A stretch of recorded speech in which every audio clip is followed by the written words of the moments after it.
And I believe it's child abuse. What is the experience of some African-American family in America today that are the descendants of slaves? What is their experience, Destiny? You tell me. There's typically a shared experience of not knowing what your ethnic origin is. So for instance, when everybody is celebrating St. Patty's Day or whatever thing else, Black people don't really have the ability to do that because oftentimes they don't know where they came from. Sometimes it's really awkward conversations where you're tracing your lineage and you're wondering why your last name is Washington or Jefferson, and you found out it's because your great-great-great-grandma was raped by the person that owned your particular family. Sometimes it might be conversations about like, well, why do we live in a certain area, or why does our family, not have any intergenerational wealth? Why don't we own any property? Why don't we have any houses? Why don't we own any stocks? Why didn't I get anything from my great-great-grandpa? Well, because he was either somebody that was forbade from buying houses in certain areas, or it was somebody who was lynched by a white family. Like, there's a ton of different things that might be shared history to African Americans, meaning the descendants of slaves in the United States. Now, that's not to say that slavery didn't happen in other parts of the world, but to try to screech and scream, well, we can't talk about that because Arabs had a slave trade that lasted for 1,300 years, kind of misses the mark on why we talk about slavery in the United States. What you just said is the most disingenuous thing I have ever heard in my life. Tell me why, Mark. Because the descendants of those slaves today, they're the lucky ones. Would you say that's one of the lucky ones? Can you answer that question? No. Firstly, you have to engage.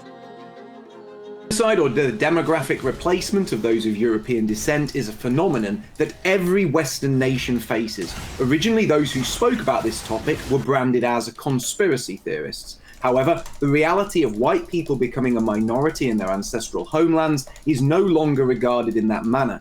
Now, rather than being called a conspiracy theory, white replacement is openly celebrated by the establishment, the media, those in the corporate sector, those who control social media, and leading liberal commentators. White replacement is taking place. The only two issues up for debate is whether this replacement is part of a planned and concerted effort to reduce white people to minorities, and secondly, whether white people becoming a minority is a good thing or not. However, when I say these issues are up for debate, that is rather erroneous, as all forms of debate on this issue are shut down by the mainstream media, social media companies, big business, and even governments attempt to criminalize those who push back against such demographic change. This fact alone is enough to prove that white replacement is not just an accident, but that the powers that be endorse it. But let's look at the UK figures on demographic replacement, as they are very illuminating. In 1950, there were fewer than 20,000 non-whites in Britain, the vast majority of whom were first-generation immigrants. In other words, they weren't born here. These people made up just 0.04% of the population. By 2011, the time of the last census, the non-white population of Britain had risen to over 8 million and accounted for around 13% of the population. To put this into perspective, in just over 60 years, the non-white population of Britain has grown over 400-fold. This is a planned social experiment on an unprecedented level. And to put it into a historical perspective, more people arrive in Britain each year under the current government than arrived here between 1066, the last time we were successfully invaded, and 1939, the beginning of the Second World War. Mass immigration, which is the primary means by which this demographic change has been brought about, is not natural, it is a post-war phenomenon, and it was completely manufactured, managed, and accelerated by the establishment for political, social, and financial purposes. So that just leaves one point up for debate. Is this demographic change good? Well, white people all over the world, and especially in the UK, have consistently shown they don't want this change, whether that has been demonstrated in polls, in their habits such as white flights, or in voting patterns. Despite this though, both sides of the illusory political divide have supported this demographic replacement, and the constant narrative from the mainstream media is that white people must accept immigration and embrace it, or else. The consequences of this replacement for white people in the UK have been, on balance, profoundly negative. Whilst white people are constantly told that minorities must be given special privileges and a leg up, when white people become a minority in towns and cities, they do not benefit from their minority status. They receive no protections and are often treated appallingly, as worse than second-class citizens. and the establishment and the media are regularly complicit in covering up crimes against white people that are perpetrated by those not indigenous to the British Isles. If white people are reduced to minorities, they will not be celebrated and protected, but instead they will be a hated and despised minority that will be repeatedly blamed for all the ills and all the failings of the multicultural state in which they live. I advocate for the UK and for other Western nations to remain places where people of European descent are a supermajority, and where their cultures and traditions remain dominant. And I believe this is not just best for Europeans, but it is best for all peoples from all over the world. Thank you, sir. I appreciate that. Getting us started here. Destiny, again, welcome back to the show, and you can go ahead and do your opening now. Yeah, when people talk about white genocide, I think the biggest hang-up that they have is establishing the intentionality part. I think that there are a lot of reasons why immigration benefits a society, especially economic ones. And I think that there are a lot of people that support immigration throughout all of society, all without having white genocidal reasons. So the establishment of an intentionality, I think, is a pretty important part of genocide. If we agree with the I forget which conference it was that established like genocide as a thing, but the intentionality part is pretty important. One of the reasons why, or the main reason why talking about kind of white genocide, I think, is a pretty boring topic, or a topic that isn't very relevant to modern day debate, is, or even political conversations, is that there's not really anything you can do about it at this point. The idea of trying to block all immigration based on a certain skin color, or the idea of even getting the majority of the public to support such a policy, is basically impossible. And I think that the framing around a lot of these topics of there are secret people trying to get white people to be a minority, et cetera, I just don't think it's very productive to getting to an actual good place in terms of public policy or discourse. I do agree that there are problems, even problems faced by white people uniquely maybe, in certain countries in the West, but I don't think that the solution to these problems is some fantastical border policy that has zero chance of passing in almost any relevant country. I think that instead it's probably better that we talk about those specific problems and then the policy positions we would need to adopt to address those problems. And then, yeah, that's all I got. Now, what do you say to that, Mark? He kind of just says not even. He didn't say it was not a big deal necessarily, but that the ship has kind of sailed on it. Oh, he didn't really say anything, did he? Well, I mean, he didn't really say anything other than, well, it's sort of going to happen, and you can't really stop it, and that's it. Well, white people becoming a minority is going to happen. The white genocide.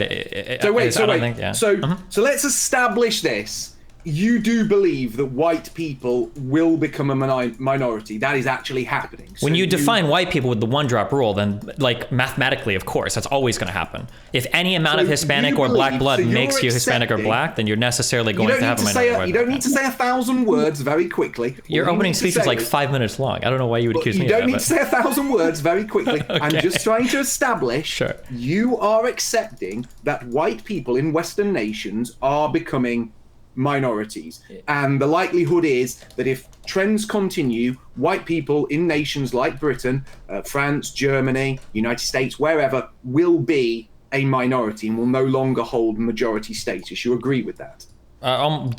Based on how you define white people, yeah, of course. Based on how I define white people, we're not going into Sargon-esque definitions here, are we, Destiny? Well, if a black person and a white person have a child, what kind of child is that child? It's mixed race. What would you consider mixed race would be non-white to you, right? Mixed race would be mixed race. Well, hold on, no, hold on. You can't push me on an answer and not answer a very simple question. No, would you consider a mixed race person white or non-white? I'm answering the question. It's quite simple. Whenever a child is born that is mixed race, I classify them as mixed race. I classify them as somebody who's of mixed race origin. It's generally the media and the establishment that defines anyone who is mixed race as black.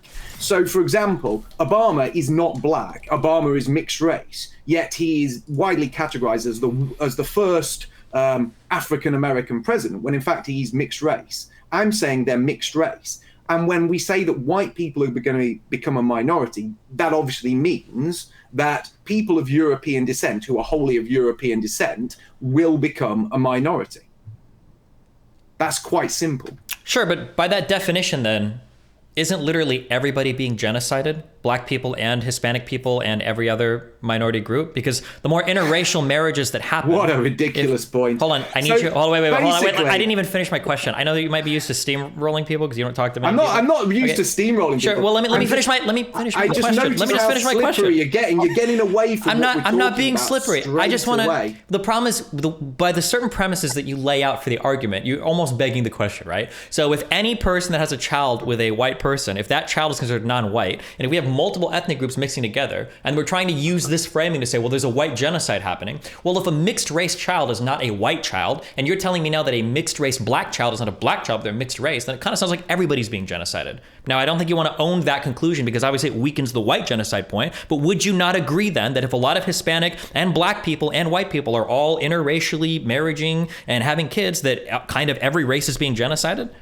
No, because it's different, because what we're talking about here, we're talking about nations where white people are either indigenous or white people were the founders of those nations. And the white people in those nations are being reduced to minority. So here in Britain, white people are indigenous. So the English, the Irish, the Scots and the Welsh are the indigenous people.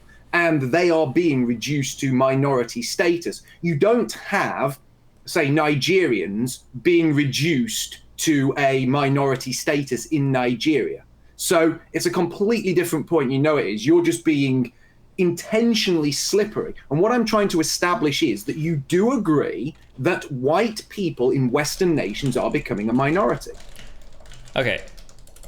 So it's a yes or no, really, isn't it? Okay, well, so I understand that you have a dialogue tree that you usually like to run people down.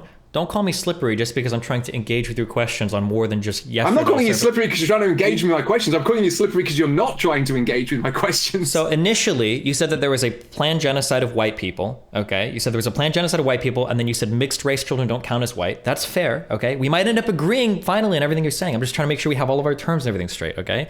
Now you're telling me that it's not so much that white people are being genocided; it's that the indigenous or founders of a certain nation, which may be white people, are being genocided. There might be minority genocides going on as well because of interracial dating and children making and everything, but you don't care as much about those genocides as you do about the white genocide. Is that? No, what I'm saying is that I don't believe it is a good thing for white people to reduce to minority status for a variety of different reasons, which we can get into. Okay. But what I am clearly stating or trying to ask you is you accept that white people of European descent, are becoming minorities in Western countries.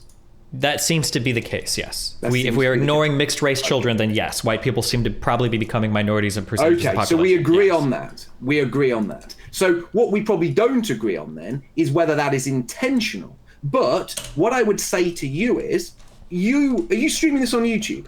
Yeah. Yeah. How many subscribers have you got?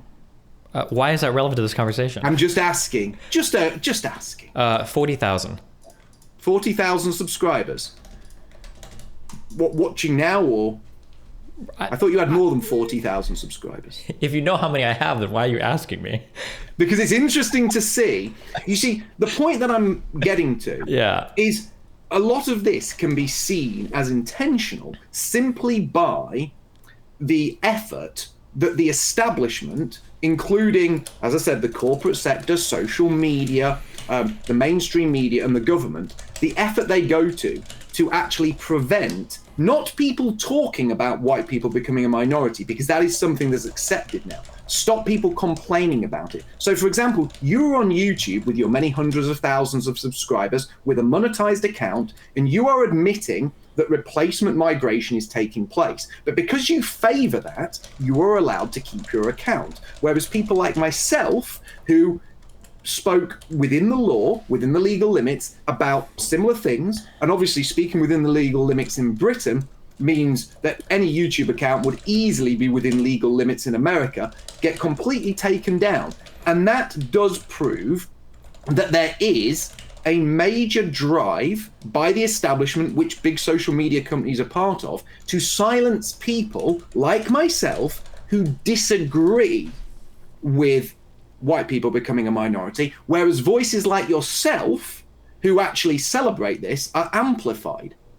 Okay, so a few things. So one, when you say admitting that replacement migration is taking place, I don't know if you mean replacement migration in an intentionality point or not intentional. That's a pretty important part of that. In terms of admitting replacement migration is taking place, I think everybody it will quote unquote admit this. It's not something to be admitted. You can just look at statistics. Anybody on the left or right, any economist, any sociologist, anybody will say, well, yeah, of course, necessarily as more people from other races migrate and people intermarry, there's going to be a less proportional amount of white people in any given majority white country where immigration is coming from non-majority white places. Number one. Number two, you say within the law, within the legal limits. It's not really relevant to YouTube or any other types of online conversations because they don't function as an arm of the law. They have their own individual terms of services, which they can or cannot ban people for. Now, we can have a discussion on what those TOSs should be, but any appeal to legality is not really relevant when we're talking about what's allowed or not allowed on certain platforms. And then finally, the conclusion that you draw is a massive non sequitur. Just because a conversation is blocked in a certain platform doesn't mean that people are implicitly admitting that that conversation is true. There might be a whole bunch of people getting banned. No. Let me finish my response. I wrote down. Go on, Okay, man. Keep calm down. Okay. Keep squeaking. I'm not squeaking. Okay, calm You down. are squeaking. Are you okay? You are squeaking. Can I finish my response to you? When you jump in on personal attacks and you call me slippery and stuff, I'm giving you advice. The appearance to both me and the audience is that you feel like you're weak on your points. You have to attack me personally because you're not used to engaging with somebody that can actually address your points. Okay, I'm just sure. for squeaking and slipping out of things. Okay, I'm just putting that out on the floor. You can engage that if you want to or not. Okay, so the third thing you said is a non sequitur, right? Intentional efforts to suppress a certain conversation does not necessarily mean that that particular topic is true or people don't want to admit it's true. For instance, if YouTube decided to ban all talk of like, I don't know what you believe now, but like of Hillary Clinton being a reptile, just because they're banning that talk doesn't mean, wow, obviously she is a reptile because it's getting banned. You need another connector there. That doesn't logically follow. Okay. No, that's not what I'm saying. That is exactly what you just said. Not. Yeah. What I'm saying is, on YouTube, and it's not just YouTube, you just said a single platform, it's every platform. It's every platform. So you have YouTube, you have Facebook, you have Twitter, you have all social media sites, except for sort of renegade social media sites like, say, BitChute or Odyssey or Telegram, which, you know, are pressured to follow suit and to some degree have to with certain commentators. All of them hold a line whereby people are encouraged to celebrate this demographic change. And I'll give you an example. There are videos on YouTube of content creators saying, oh, I went to London and white people are a massive minority in London and this is great and we should celebrate it. This is fantastic. Yet, if you go to London and say, well, white people, they're a minority here now. I think London's lost a little bit of its character. It's not as British anymore. It's not as English. Then you would be banned. And that is done on a blanket level across mainstream social networks. That is done on a blanket level in the media. And what we are seeing here is anybody who advocates for white people to remain a supermajority in their ancestral homelands is being shut down, which does point to there being intentionality, because there is a widespread campaign to stop white people organizing along ethnic lines and to stop white people advocating for their own interests, whereas every other racial group is allowed to advocate for their interests and is actually encouraged to organize along ethnic or racial lines. Okay, so you restated what I just said was what didn't logically follow, but I'll restate it and then you tell me if you agree or not. I guess we can move from here. So you're saying that because people are banned from a multitude of platforms for trying to talk about X, since they're banned from talking about that, X must be true. This is basically what you're saying, right? No. Do you want me to state what I've said again, but quicker?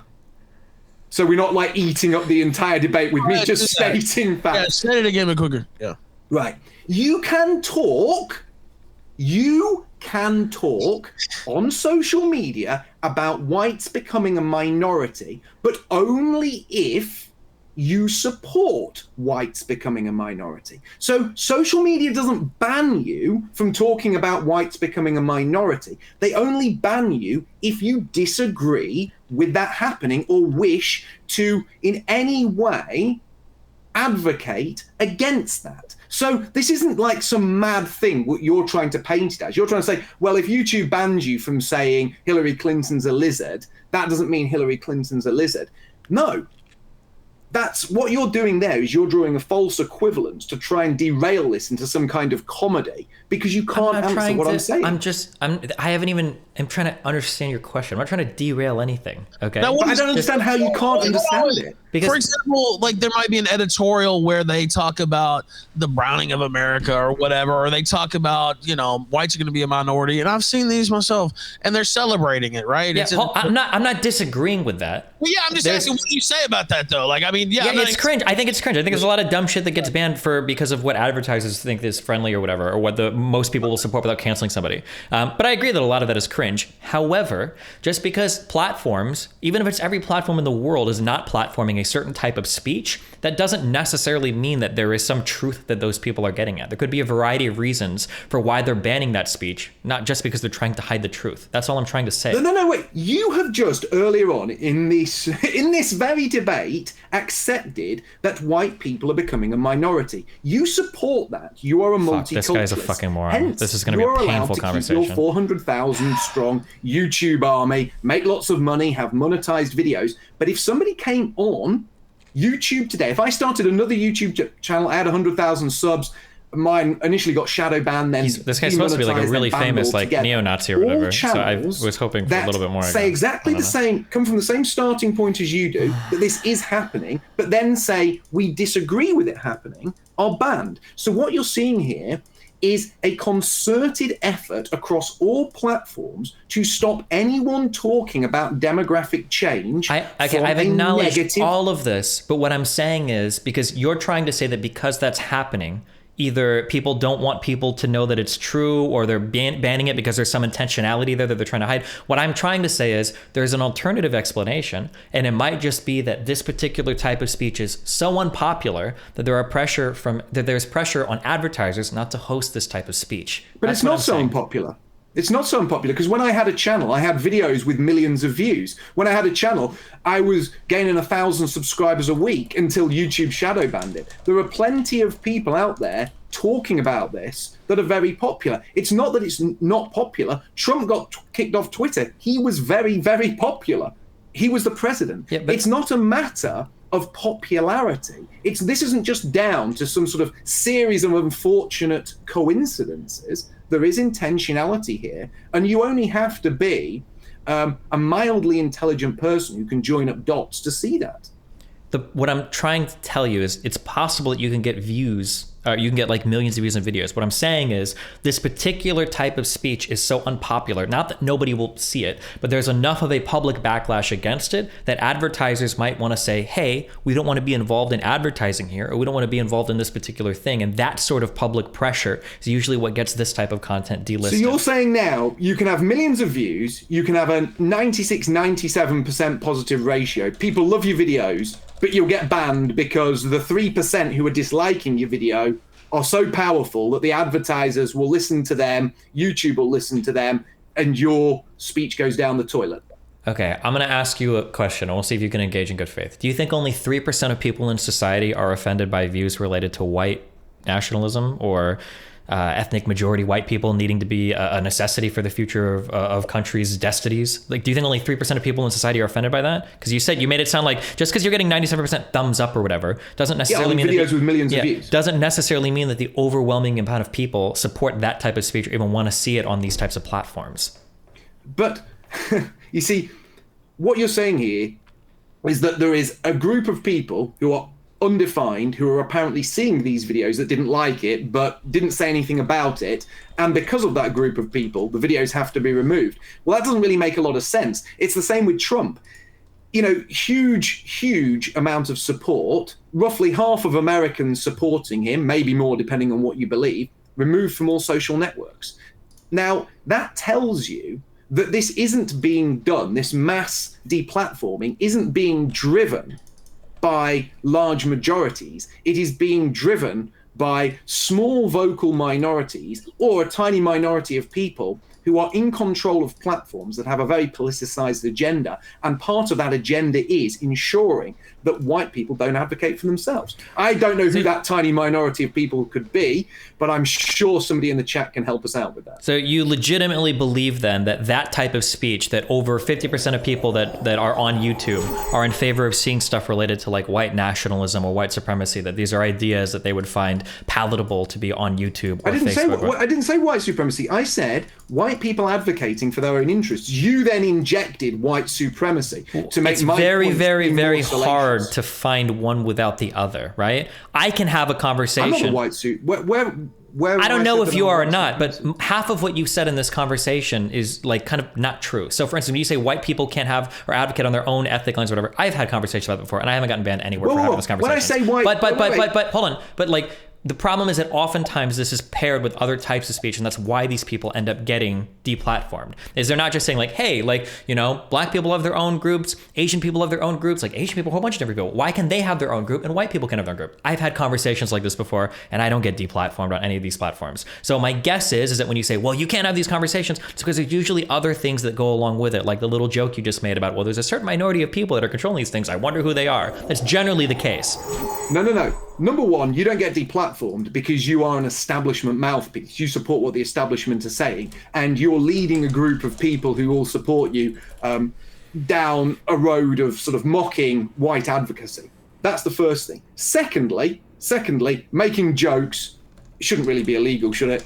And no one is talking about making anything illegal, but go ahead. People who advocate for white people as a group don't just face losing their social media accounts. They face losing their jobs. They face all manner of social problems which are leveled at them by a small and very aggressive minority of people who seek to silence them. But the same minority group that seek to silence whites who advocate for themselves raise up and amplify the voices of other ethnic groups that seek to advocate for their rights and their interests, which exposes another massive hypocrisy. So if somebody came on this stream and said that a black man came on this stream and said that they were advocating for black rights, they were advocating for black people in America or Britain as a racial or ethnic group, nobody would bat an eyelid. But society has been conditioned by a small group of people who've taken control of the media, social media, etc., to basically turn a blind eye or walk away from anyone who says they advocate for white interests, because if you say you advocate for white interests, there are social consequences. We are shut down for advocating for our own group, which in the current, larger political sphere is massively hypocritical because everyone else is advocating for their racial group. So when we talk about cancel culture, I don't think that this is driven by just a small minority of people. When you talk about how people can lose their jobs or they can get deplatformed off large platforms, like I'm pretty sure that the pressure here is pretty massive. It's not just 3% of the society that agrees with these certain ideas. There's a lot of people that participate in this type of stuff. And I think when you look at like the adpocalypse in 2017 in YouTube over like family friendly content and stuff, or all of the weird stuff going on with children, like a lot of this stuff isn't just like a small minority of people that are shadow controlling the cabal trying to control everything from behind the scenes. I think there are genuinely a lot of big social movements that push in certain directions. Now, maybe you'll say they exist, but they're controlled by a minority of people, I guess.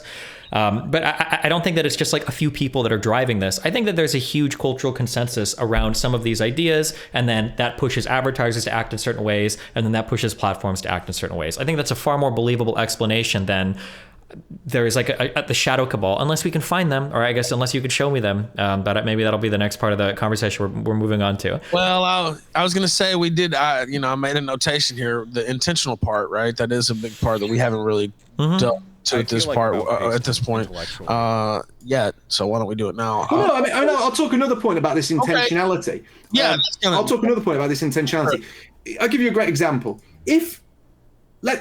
Everyone knows that I work in design.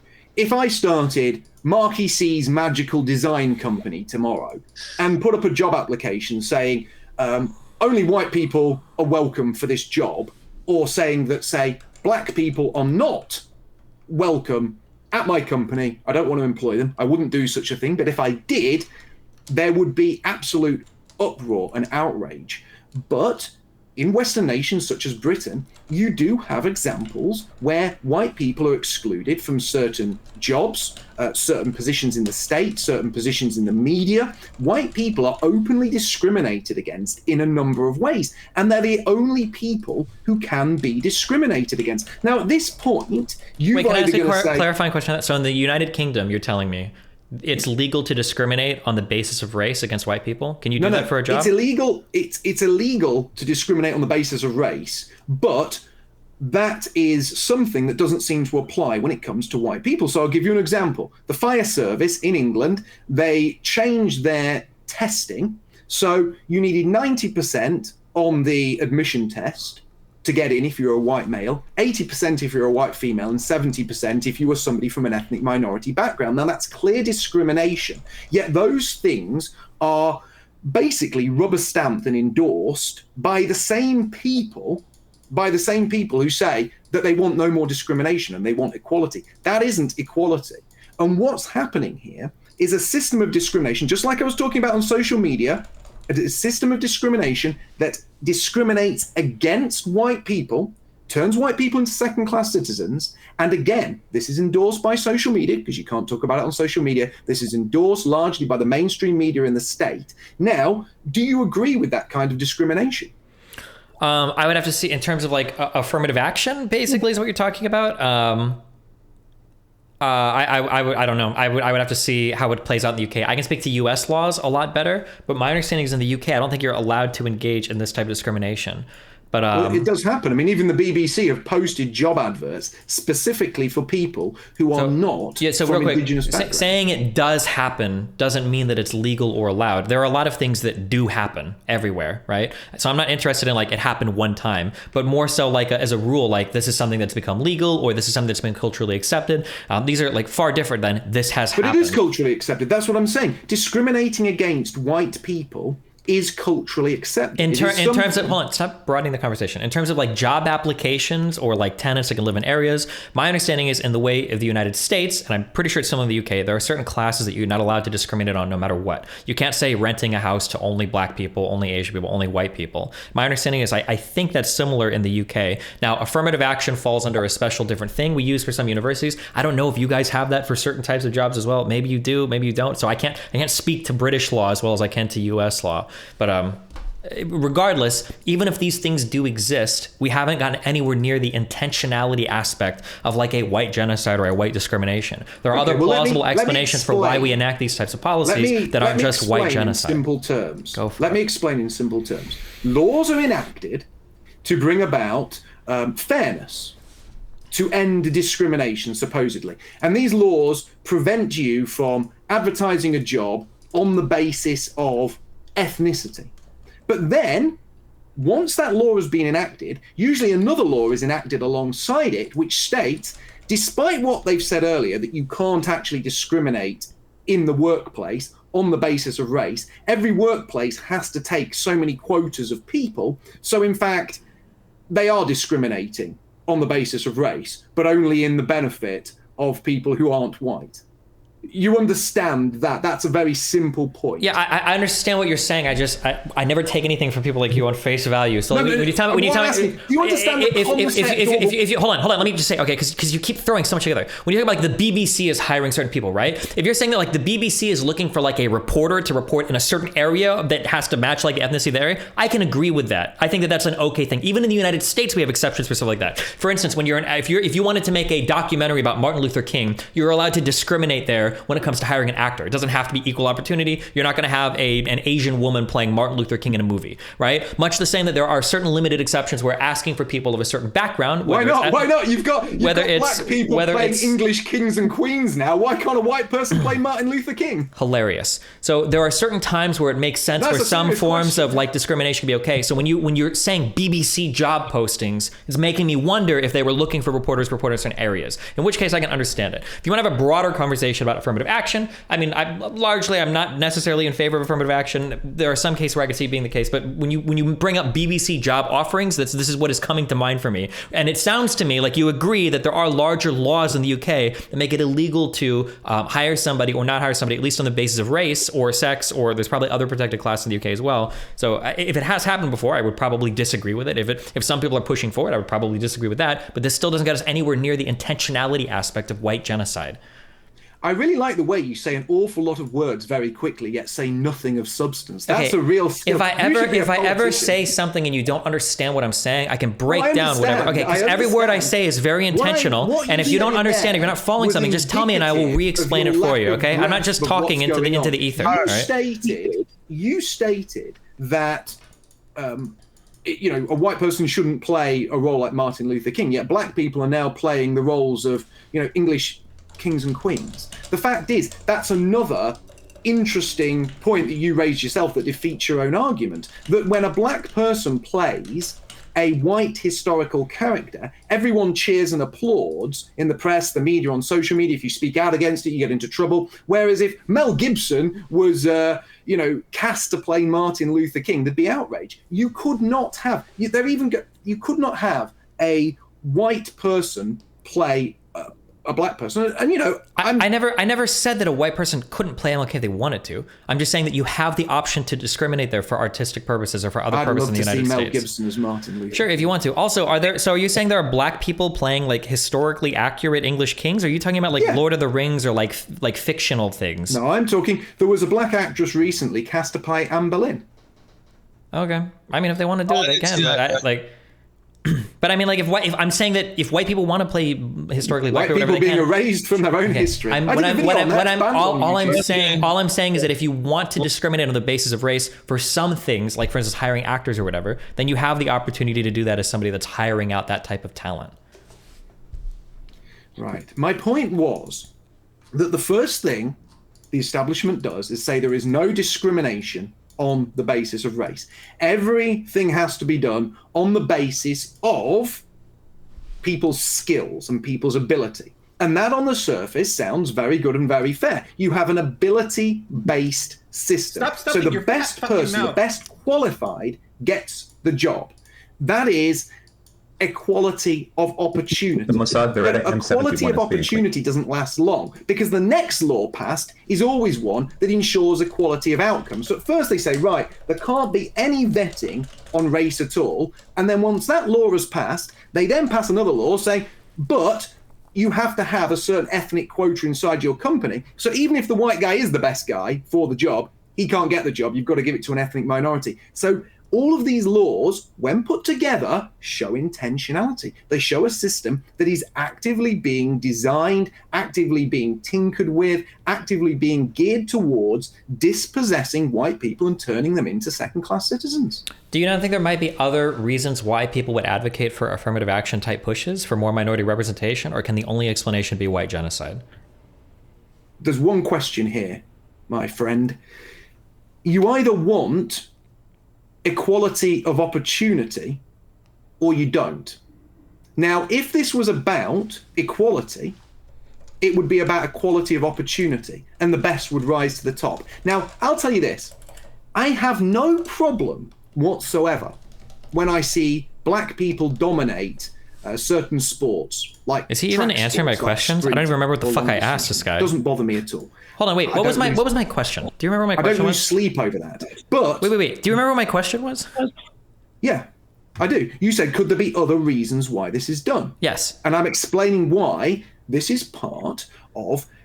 I'm answering your question with an example, so hopefully you will understand what I'm saying. I'm not bothered, and I don't think any white person in the world is bothered when black people dominate certain tracks. Okay, I'm gonna try to do counter rambles, I guess, if that's how we're playing this.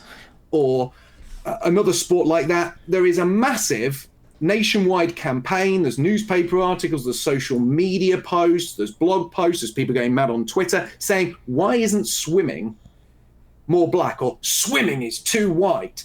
And it's always a one-way street. White people aren't complaining that there aren't enough white people running the 100 meters, but there are people complaining that there aren't enough black people swimming, or there aren't enough black people playing another sport where blacks are historically less represented on the basis of equality of opportunity. They're not as gifted in those particular sports. Why does that happen? Why is there always a drive to get more ethnic minorities into things that white people excel at, but there's no drive to get white people into events or fields which black people excel at? Okay, so the problem is that oftentimes when people talk about equality of opportunity, they have a very naive look on what opportunity means. A lot of people will say something like equality of opportunity just means you have the opportunity to apply for a job, or you have the opportunity to play a sport. And they'll literally like just give you a ball and say, well, here you go. Everybody's on the same playing field right now. But that's not typically how opportunity works in society. Opportunity can be determined not only at birth, but sometimes before birth. It might be where your parents are born. It might be the types of friends and family that you have around you, like as an adolescent growing up. It might be the types of schools you go to. There's like a whole bunch of, it might be the societal influences from television shows and movies. So when we talk about what equality of opportunity means, I think generally when people push for affirmative action type things, and I'm not saying I necessarily agree with this, but I understand the argument. It's not trying to just say we want more women and more black people, even though they suck. The idea is that there are certain groups that have disproportionate adversities that they face earlier in life that other groups won't face. Typically, usually white people won't face these adverse opportunities. So the goal is to give them kind of a leg up to either keep up, catch up, or to serve as examples for other minority people, so that they can step into those roles later on, hopefully without help. The idea behind any affirmative action program, ideally, if you're not being crazy, is that you have a little bit in the beginning, and then that kind of spurs on or encourages some like genuine interest or motivation from that group of people, and then eventually they can get into those positions less any affirmative action. A really good example of this is the United States, where we drove really hard to get women to go to college, and now they're going to school so much they're like dwarfing men in college. It's like 60-40 in terms of the graduation rates for women now in college versus men. So I don't think that equality of opportunity just means that every single person is given the exact same job application. I think that's a really naive way to look at it. I think equality of opportunity goes a bit deeper. People try to tinker with this in all sorts of different ways, whether it's affirmative action in school, whether it's hiring preferences in jobs. Some of these I would agree with, some of these I wouldn't agree with. If you want to talk about any one of those specific policies, that's fine. But to just say affirmative action, therefore white genocide, I think kind of misreads the intention of every single person at every level of society that's trying to implement some of these changes. I don't think a sociology or an anthropology professor in a college, I don't think a sociology or an anthropology professor in college is thinking, we're going to get rid of these white people. Or I don't think like a politician is thinking like, we're going to get rid of these white people. Or I don't think somebody hiring somebody is like, we're going to get rid of these white people. I think that there can be broader cultural movements in a certain direction where people are trying to encourage everybody in society to have more of an equality of opportunity, that it's not just meaning like everybody can sign up for a certain job. That's No, I didn't say that though, did I? I said what they have done is they have married anti-discrimination laws with laws that then actively discriminate against whites, which shows intentionality.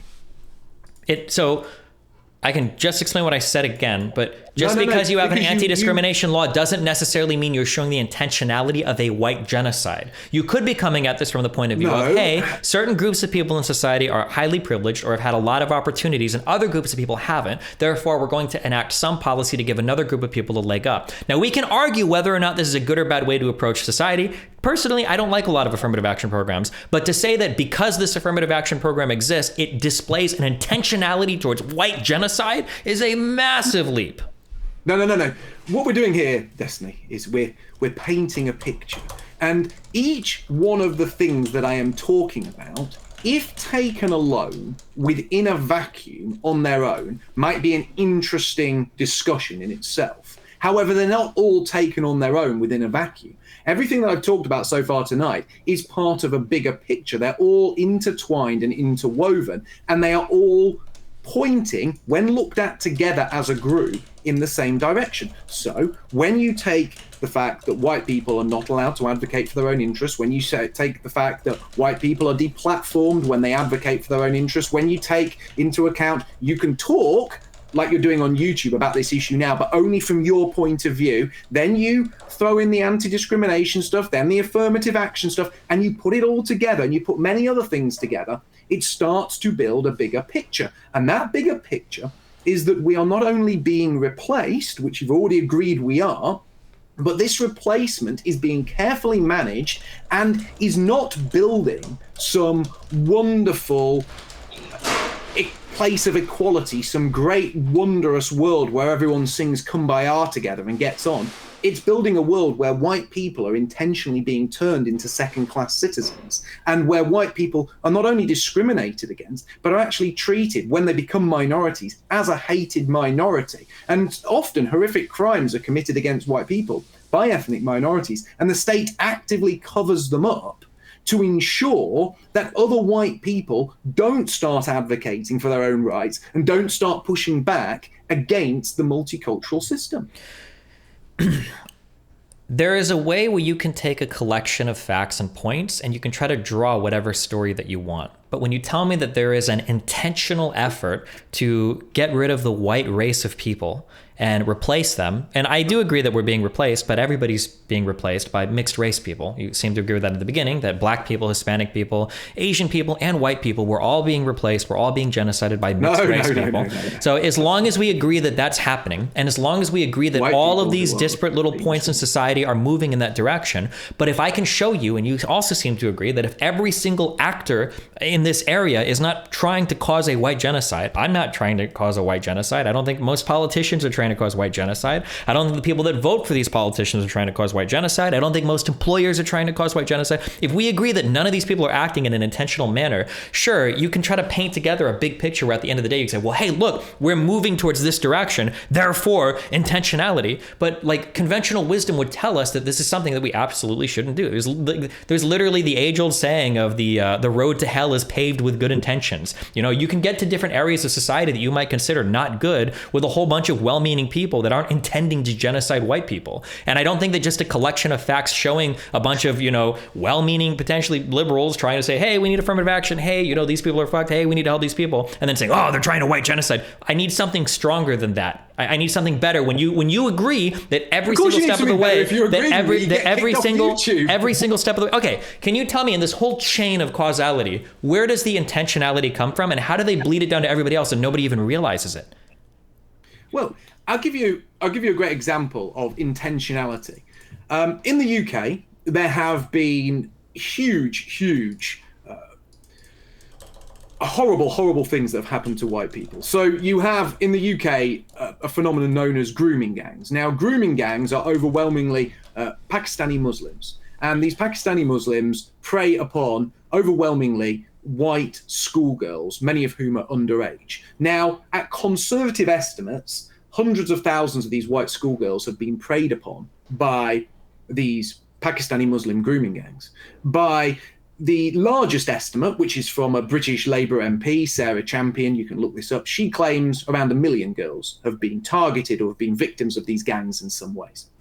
Now, there has been a massive police, social services, and local government cover-up of these crimes to intentionally protect that racial minority and to prevent white people looking at what's going on and saying, this is bad, multiculturalism isn't working out well for us, we need to stand up for our own rights. So the government covers this up. So if there wasn't intentionality, and if the government was acting in the interests of the majority, which are still white Britons here in Britain, they would look at something like the grooming gang problem and say, look, white people are being targeted, this is unfair, this is racially or ethnically driven, we need to do something about it. But instead of that, they cover it up.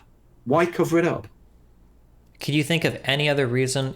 I'm assuming that all of this is true, and unfortunately, I don't have the background to know whether or not your particular claims are true or not, but let's say that they were true. Is your claim then that the police officers, you're saying, so who was involved in this cover-up? Let me ask you for one or two parties that were involved in this cover-up.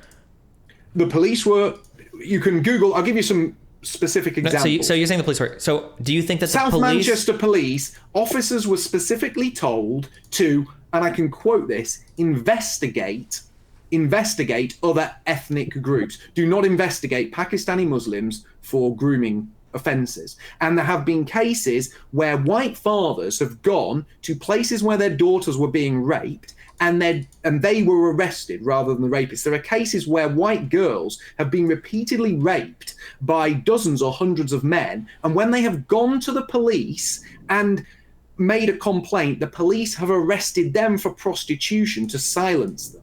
All of these things have come out. This has been going on for years. There has been a massive establishment cover-up. And when the establishment ordered a full inquiry into this, they then said the inquiry wasn't fit for public consumption and sealed it.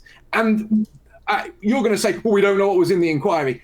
I can take a calculated guess. Well, are you saying that nobody was arrested by this, or the reports weren't made? People have been arrested now, but it was covered up for decades, and there have been hundreds of thousands of victims, overwhelmingly white. Why would the state knowingly cover up crimes like this, which are perpetrated along ethnic lines, when white people are the victims? Because I can tell you this now, if white men were going out and specifically targeting ethnic minority children for any type of crime, let alone a sexual crime, they would be arrested, they would be locked up, and the key would be thrown away. But when ethnic minorities do that to white people, they are protected, it's covered up, and it is kept under wraps by social services, local government, and the police.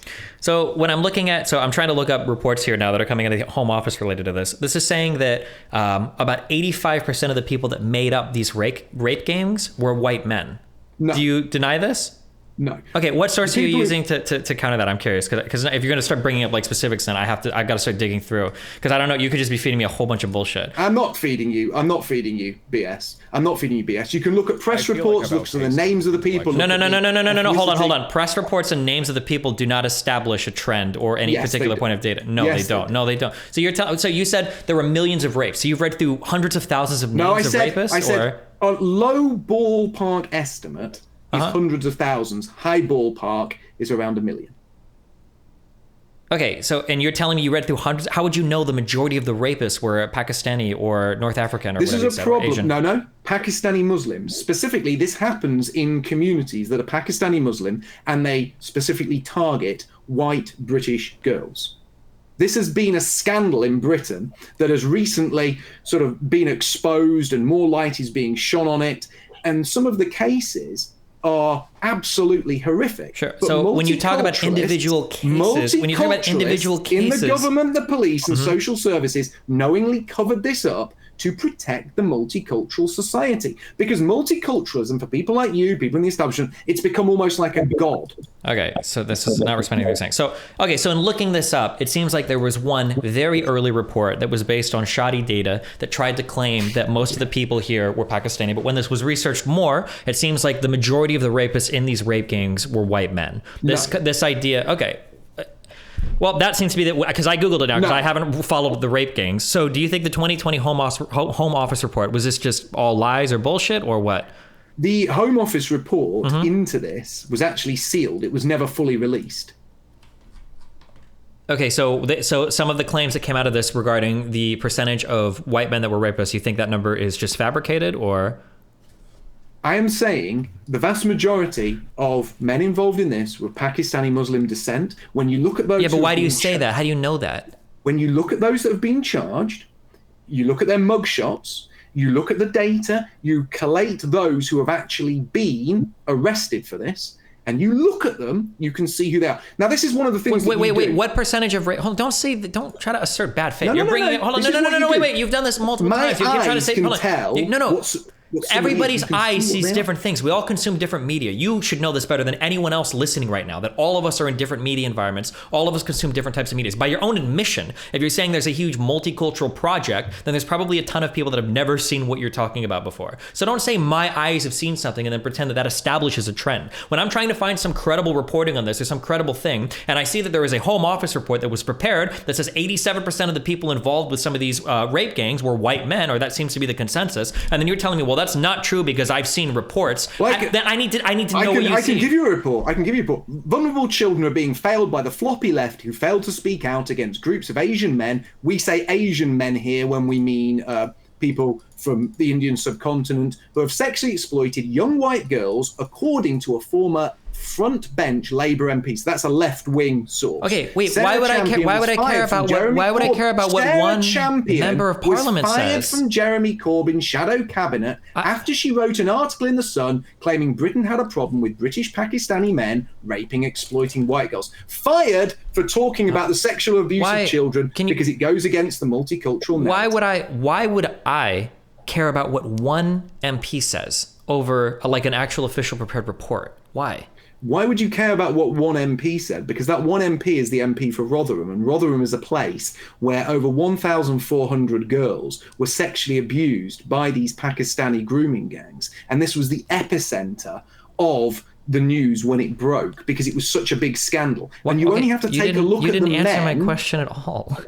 Well, I just did. Did this person does this person have some research published? Did they do a study? Did they like go to the individual like police and like this is the data they gave me, or is this person just saying some shit and because you happen to agree with them, you want to? Yeah, the Labour MP just made it all up. You see, this is what you do again. And, hold on, wait. Are you telling me? No. I want to hear that. You're telling me it's inconceivable that a politician might make something up. I want to hear that. I'm so curious. Reality. Observable reality is something you see with your own eyes. So when you read the stories about these men being prosecuted and you look at their names, you see their pictures, you see their reports, you see who make up these gangs. But because you have to not accept what I'm saying at all times, you have to find increasingly outlandish ways to write off what I say as being untrue. Because you could never accept this point, because if you did, you would lose everything you have in your life. Okay, so just as I have lost so to be clear things in my life for speaking the truth about this. You're telling me that a cabal of people is controlling the global political system from the top down, trying to push a message of white genocide or multiculturalism for the purpose of eliminating white people. And in order to prove what you're saying is true, you're going to cite one of the very same politicians that's owned by that shadow cabal of people, like it supports your argument? You must understand how ridiculous this sounds. No, it doesn't. It doesn't sound ridiculous, because if you listen to the words coming out of my mouth, I've heard all of them. The words Go that ahead. I read from the report, she was sacked when she finally did speak out about it. But was she sacked because she was being a truthsayer, or was she sacked because she was saying a bunch of shit with no research or report behind it? She dared say something critical of the multicultural system, which dovetails back exactly to what we said at the very start of this. So you can't engage with the topic. Wait. Okay. I have the story out of the Daily Mail, and then I'll let you guys. I'll just read what the Daily Mail wrote because I have a story. Police officers who ignored the sexual abuse of underage girls by Pakistani grooming gangs should be named and shamed, campaigners demanded last night. The demand came after a leaked report failed to identify a key investigator in the Rotherham scandal, which saw at least 1,400 children preyed on between 1997 and 2013. The police watchdog has upheld a complaint that a chief inspector admitted to the father of a victim that abuse was ignored due to fears of increasing racial tensions. He is said to have claimed, with it being Asians, we can't afford for this to be coming out of town, we can't afford for this to be coming out or the town would erupt. But it emerged the officer cannot be identified by the Independent Office for Police Corruption.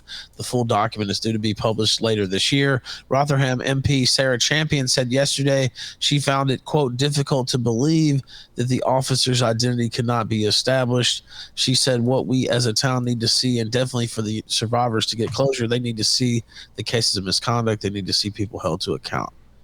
And there's more in the story, but that's the gist of it, I would say. How many, I just want to ask you this, Destiny, how many underage white girls have to be raped to ensure the multicultural society runs smoothly? How do you determine which members of parliament you trust when they say things? The point is... the point is you're picking and choosing politicians. I would rather look at reports and data and research than like, well, I saw all the reports on the Daily Mail. You don't care because you don't want to criticize the multicultural society, which is why you're part of the problem. You would be happy for white children to suffer in silence as long as nobody criticizes the multicultural society. That's clearly your point. Now, you'll argue that it's not, but I can see in the chat, that's what everyone's saying. Not in your chat. I'm not watching your chat. I'm watching the general chat on Ralph's stream. But people in the chat on Ralph's stream, that's the point people are making. Do you condemn these Pakistani Muslim groomers who did these horrible things? And why would you think the system would actively try to cover this up? I condemn all racists, or not racists. I condemn all rapists. Well, I condemn racists too, but I condemn all rapists. I generally think if you rape people, I think that it's generally a bad thing. So back to my earlier question: how do you decide which members of parliament you trust versus which ones you don't trust? What makes her so special? The point that I made earlier. The point that when she finally admitted to the truth. She, like everyone else that we've spoken of earlier... Wait, how do you know that was the truth? Do you understand that you've put yourself in a world where if a politician says something you agree with, it's the truth? Okay, observable, common sense, it's self-evident. Do you know what you're like, Dustin? I'm just going to say this. Yeah. I could say on this stream that falling into the blades of a combine harvester would be a bad thing. And you would ask me for some kind of scientific or learned report to prove that with data. Yeah. Do you think the anti-intellectualism makes your point stronger? Like, clearly falling into a combine harvester is a bad thing, but you'd be like, where's the Do you data? know why I actually know that you're incorrect? Is because I saw a lot of the reports coming out of those rapes, and I saw that they were all white men. They weren't white men. I saw them. I saw those reports. They were all white men. You see people, he's lying to you. No, I'm not lying. I saw them with my own eyes. I saw the reports. They were white men. You didn't see those? And when you're on the back foot, this is why the attack reduces it to a mockery. I'm trying to illustrate the absurdity of your evidence. Let's say that both of us disagree. Let's say that we both put up with that.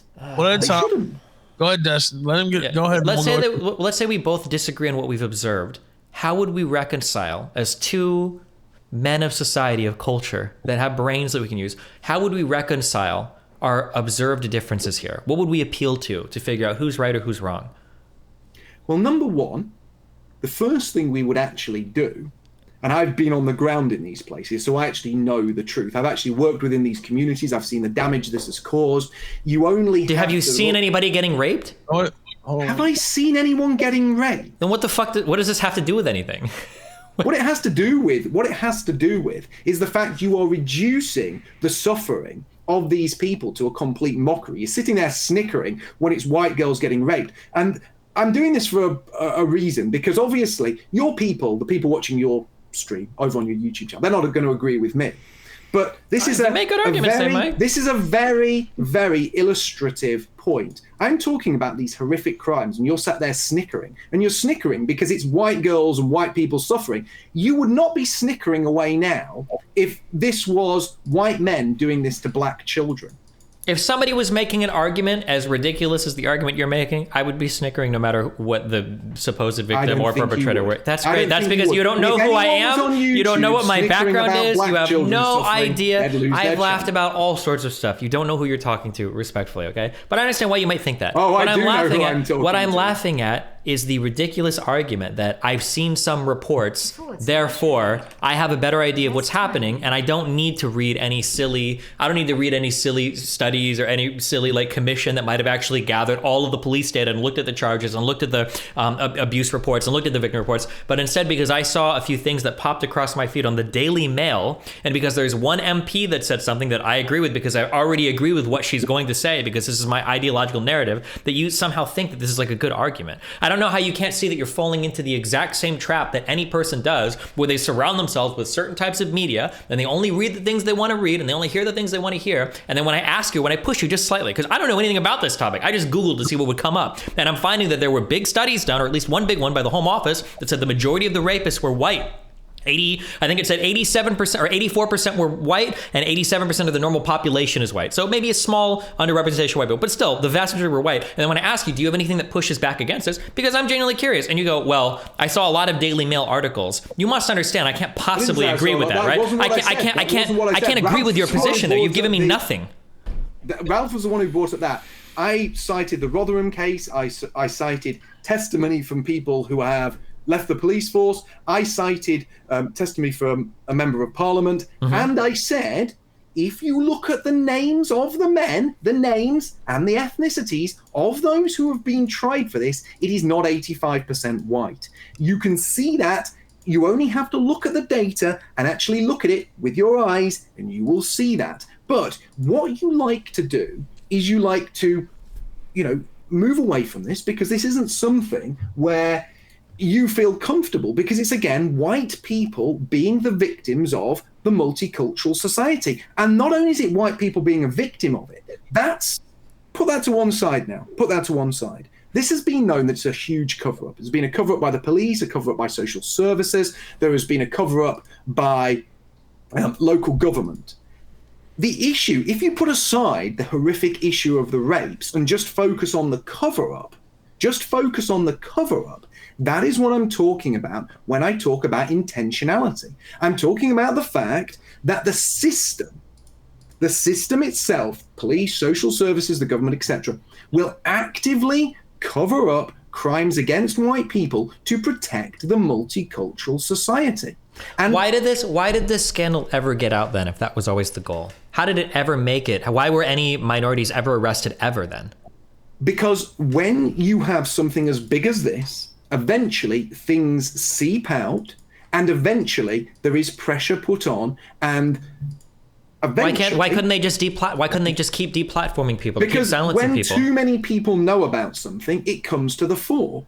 And this did come to the fore, but there had been a massive cover-up before this happened. And there are a lot of people in Britain who have campaigned on this. There are a lot of charities that have sprung up. There are a lot of people who push back against it. And the people who push back against it, I don't like all the people who push back against it. I don't get on particularly well with Tommy Robinson, but he pushed back against this. He exposed a lot of it, and he was deplatformed. He basically had his life ruined because he spoke out against these grooming gangs. Now, I don't get on with the fella. He doesn't particularly like me because I say things about certain groups that he fetishizes, but he is right about grooming gangs, and he lost everything because of it. And many people who were in social services, many people who were in the police, many people who were in local councils who did try to do something about this, lost their jobs or were basically completely silenced and hounded out. Because there is some intentionality here. In the same way that people are banned off social media, people are banned for blowing the whistle when white people become victims of the multicultural society. And I'm saying to you now, and to everyone here, not just the people supporting me, but the people supporting you, that when white people become a minority, they will be increasingly treated badly. They'll be treated worse and worse, and eventually they will be a hated minority who are picked on and are victimized.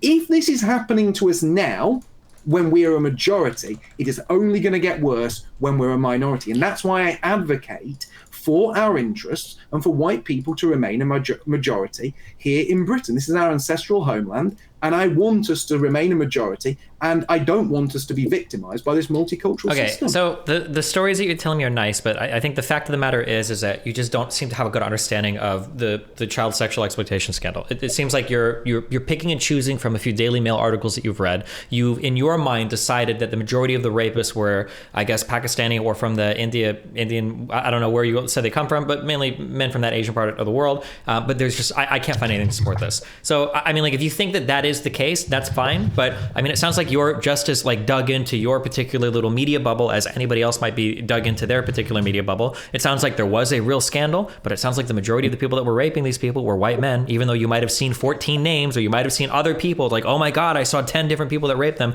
that weren't white. That doesn't establish a trend for what you had originally talked about, which was the hundreds of thousands or millions of white women that were being raped. It seems to be the case that there were a lot of rapists. They weren't all Asian. They weren't all from India. They weren't all from Pakistan. I can't find anything to substantiate that. If there was a cover-up, which it seems like there was, that's pretty horrible. Obviously, these are bad things. People can cover up things for a whole lot of reasons. There's tons of people that have covered up a lot of dumb shit in their life, whether it's because they're protecting their jobs, whether it's because they're protecting their coworkers, whether it's because for whatever reason. But the idea that we would see police covering something up and instantly assume, oh my God, this is white genocide, or oh my God, this is an intentional pushing of the multicultural society to, I guess, rape or get rid of all white people, when there are so many people in positions of power that can push this narrative, that can ban people from platforms, that can do all of this, but somehow they couldn't keep this rape scandal from getting out. Like the organizations and the institutions you point to are somehow all powerful and they control every sector of society, but they're also somehow not when you don't want them to be, or there's this excuse that my mom used to say the same thing, that like, oh, well, you know, they have control of everything until they don't because some good person pushes through. But if this society is willing to go so far to control the narrative on so many levels, I don't know why they couldn't just silence one or two extra extra people to prevent something from leaking. But regardless, for all of this, I can't engage with your stories of I saw reports or I saw news articles, therefore this is a trend that's established. But what you said is if you want to move on to something different in terms of like, here's what I'm going to do to establish the intentionality of white genocide, that's fine. But unfortunately, like every single conspiracy theorist I've ever talked to, all you're going to give me is this disparate collection of facts, and you're going to try to tell me a story with these facts, and all of the facts you're giving me aren't even necessarily substantiated or true. So I mean, like, and we still haven't, even if I were to agree with every single thing you've said so far, which I don't, and some of what you've said is clearly incorrect, you haven't established that there was an intentional cover-up for the purpose of white genocide. It could literally just be a bunch of people trying to cover their asses because they know they fucked up at some point and they don't want to get in trouble for it. You still haven't gotten to like, here's the white genocide. And there are still all these different players involved that aren't intentionally doing white genocide. So I don't know where this top-down drive comes from, where we're getting the message pushed from to get rid of the white people. I don't understand. That hasn't been demonstrated at all. Well, that was a lot of words spoken very quickly. But the fact is, the people who have spoken out against the things I've talked about have been deplatformed. And that is all part of what I've said. I've talked about the deplatforming. I've talked about people who've been sacked. I've talked about people who have broken the conspiracy of silence, that have lost their positions. I've talked about people who have basically been hounded out of every social network, people who have been publicly burnt in terms of their public position because they've spoken out against this. And I can read you this report here. Grooming gang convictions, 84% Asian. So that's 84% Pakistani Muslim. And this is from Sky News. The overwhelming evidence about this, and this is the last thing I'm going to say, can we move on, because obviously you're not going to accept it, but the overwhelming... Hold on, to be clear, what you just cited, this was the guess from that one study, or from the one dig before the Home Office actually did their massive report, because I think that came out in 2020, and I just looked up what you're talking about. This came from 2017, right? So what I'm saying is, okay, you're not going to acknowledge that and just keep moving on. Okay, go ahead. Of evidence says that this is people from Pakistani Muslim backgrounds doing this to white girls, and it is in some degree ethnically motivated. Now, the fact of the matter is, this has been covered up. There are a huge number of victims, and I am stating that I believe it has been covered up because the system protects the multicultural society at any cost, even if that cost is hundreds of thousands of white girls being raped, because multiculturalism, to the people in charge, has become like a god. It's become like this holy shibboleth which can't be criticized. Anyone that does goes off social media, and anyone that does something from an ethnic minority background that could compromise the multicultural society, that something has to be covered up. And in this case, we've had the cover-up of hundreds of thousands of rapes of white girls, which you will obviously minimize. You will minimize their suffering. You will try to worm it round in a different way, like you always do, because you believe in the current system and its objectives. And I am not saying that this one thing alone proves intentionality, but what I'm saying is, when you add it to the deplatforming... Hold on, wait. What were the hundreds of... Wait. When you say hundreds of thousands, are you still talking about that... Are you talking about the same scandal, the Rotherham child sex scandal? But Rotherham is just part of okay, because you keep saying hundreds of thousands, but then you're referring to the specific event that was only 1,400 people. In one single town, one tiny town. Yeah, just that's how bad this is, that in one tiny town you have that many people suffering. And this has been something that's been covered up. And there's a huge amount of evidence talking about the cover-up. And the cover-up has been to protect the multicultural society. And what I'm saying is, and this is what you don't seem to be taking in, that if the government weren't caring more about the multicultural society than they were about the majority, they'd have stopped this. But it was covered up to stop people criticizing multiculturalism, because the government, the establishment, social media, big business have a objective, and that objective is to bring about multiculturalism. And when you bring about these multicultural societies, white people become a minority, which is intentionality. They are protecting a system that discriminates against whites and reduces white people to a minority.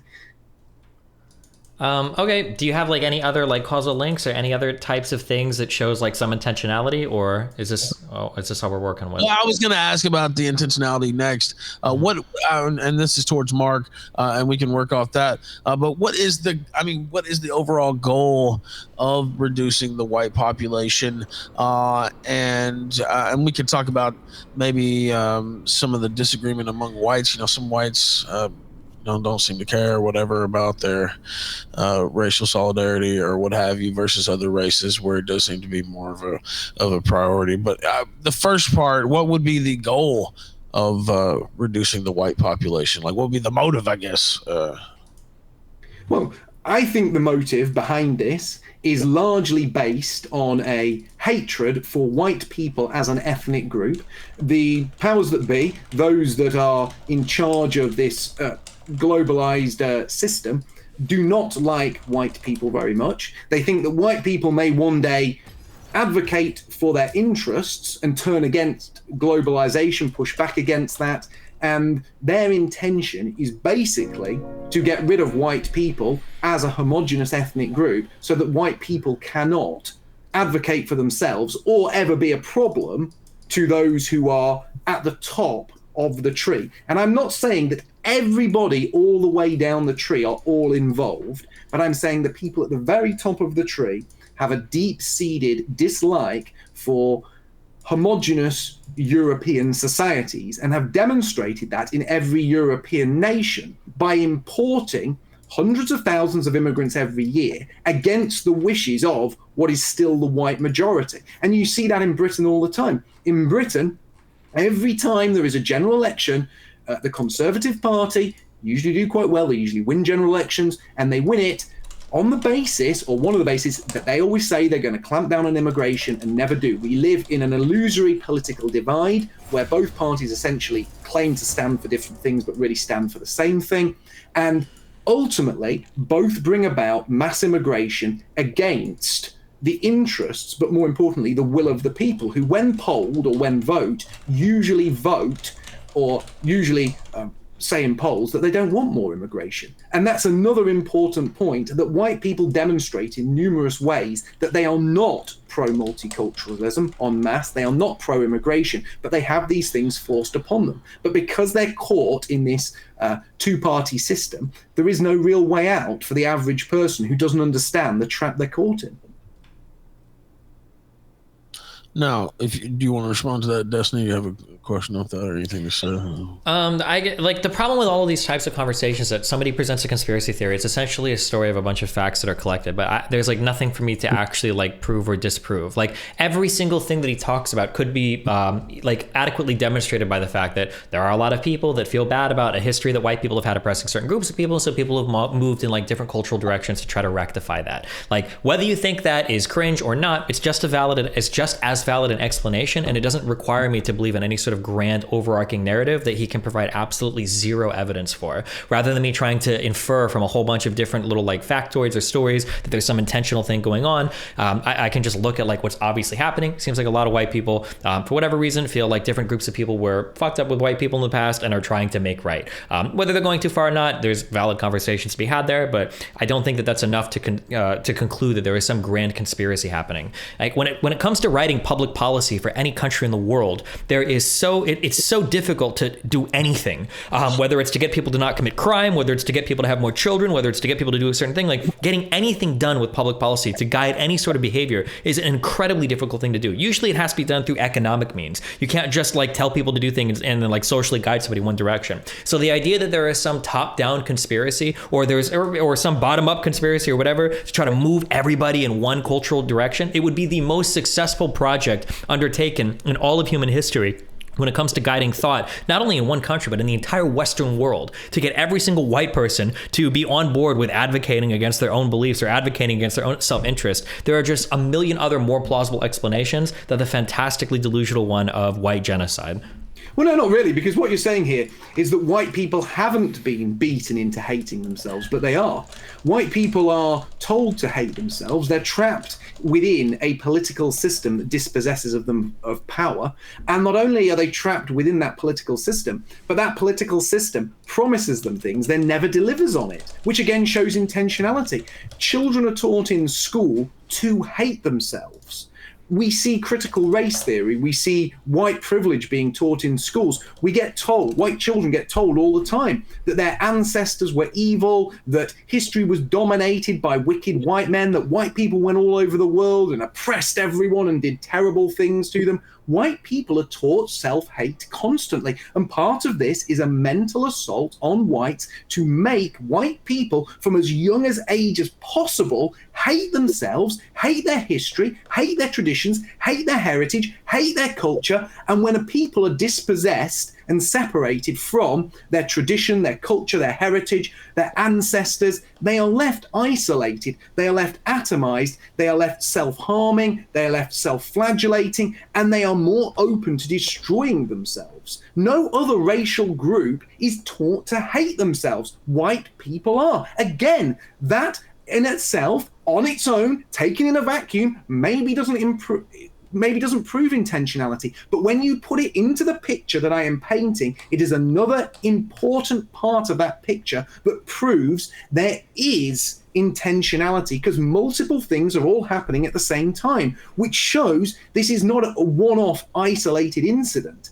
And it's happening all over the Western world. It's not like there's 2 or 3 Western countries that, push back against that. I mean, there's the odd one in Eastern Europe, but they are constantly being influenced against pushing back in any way. But in countries like Britain, in countries like America, children are taught to hate themselves. White children aren't taught that they're the equal of blacks. Blacks are the equal of whites. White children are now taught that basically they're demons in human skin whose ancestors are responsible for all the ills of the world, which is not only not true, but leaves a dramatic mental impact on these children and makes them hate themselves. And self-hate is surely a recipe for the destruction of a people.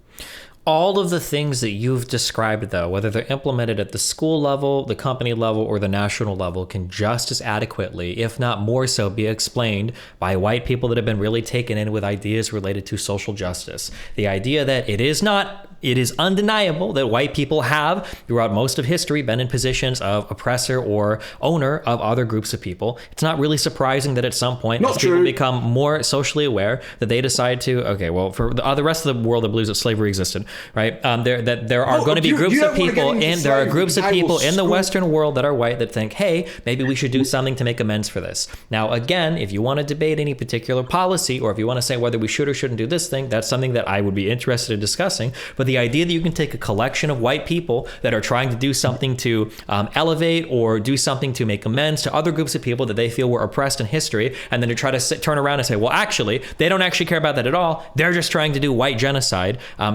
There's nothing for me to argue with there. Like, when it comes to the little collection of facts you're giving me, for the most part, I agree with a lot of these, that like, yeah, we do try to push certain types of education. Yeah, we do try to uplift certain groups of people more than others. I agree with all of these things, but all of these motivations can be adequately explained with, hey, we were white people, we did some pretty fucked up shit before, and now we're trying to make amends for it, rather than, hey, we need to genocide all white people. There's nothing for me to grapple with there. I have nothing. You're about to restate. What you're about to do is you're about to restate every single thing you just said. You're about to give me a collection of things that white people do to make them hate themselves, and you're going to say, therefore, white genocide. And I'm going to give you the same response that I just gave you right now.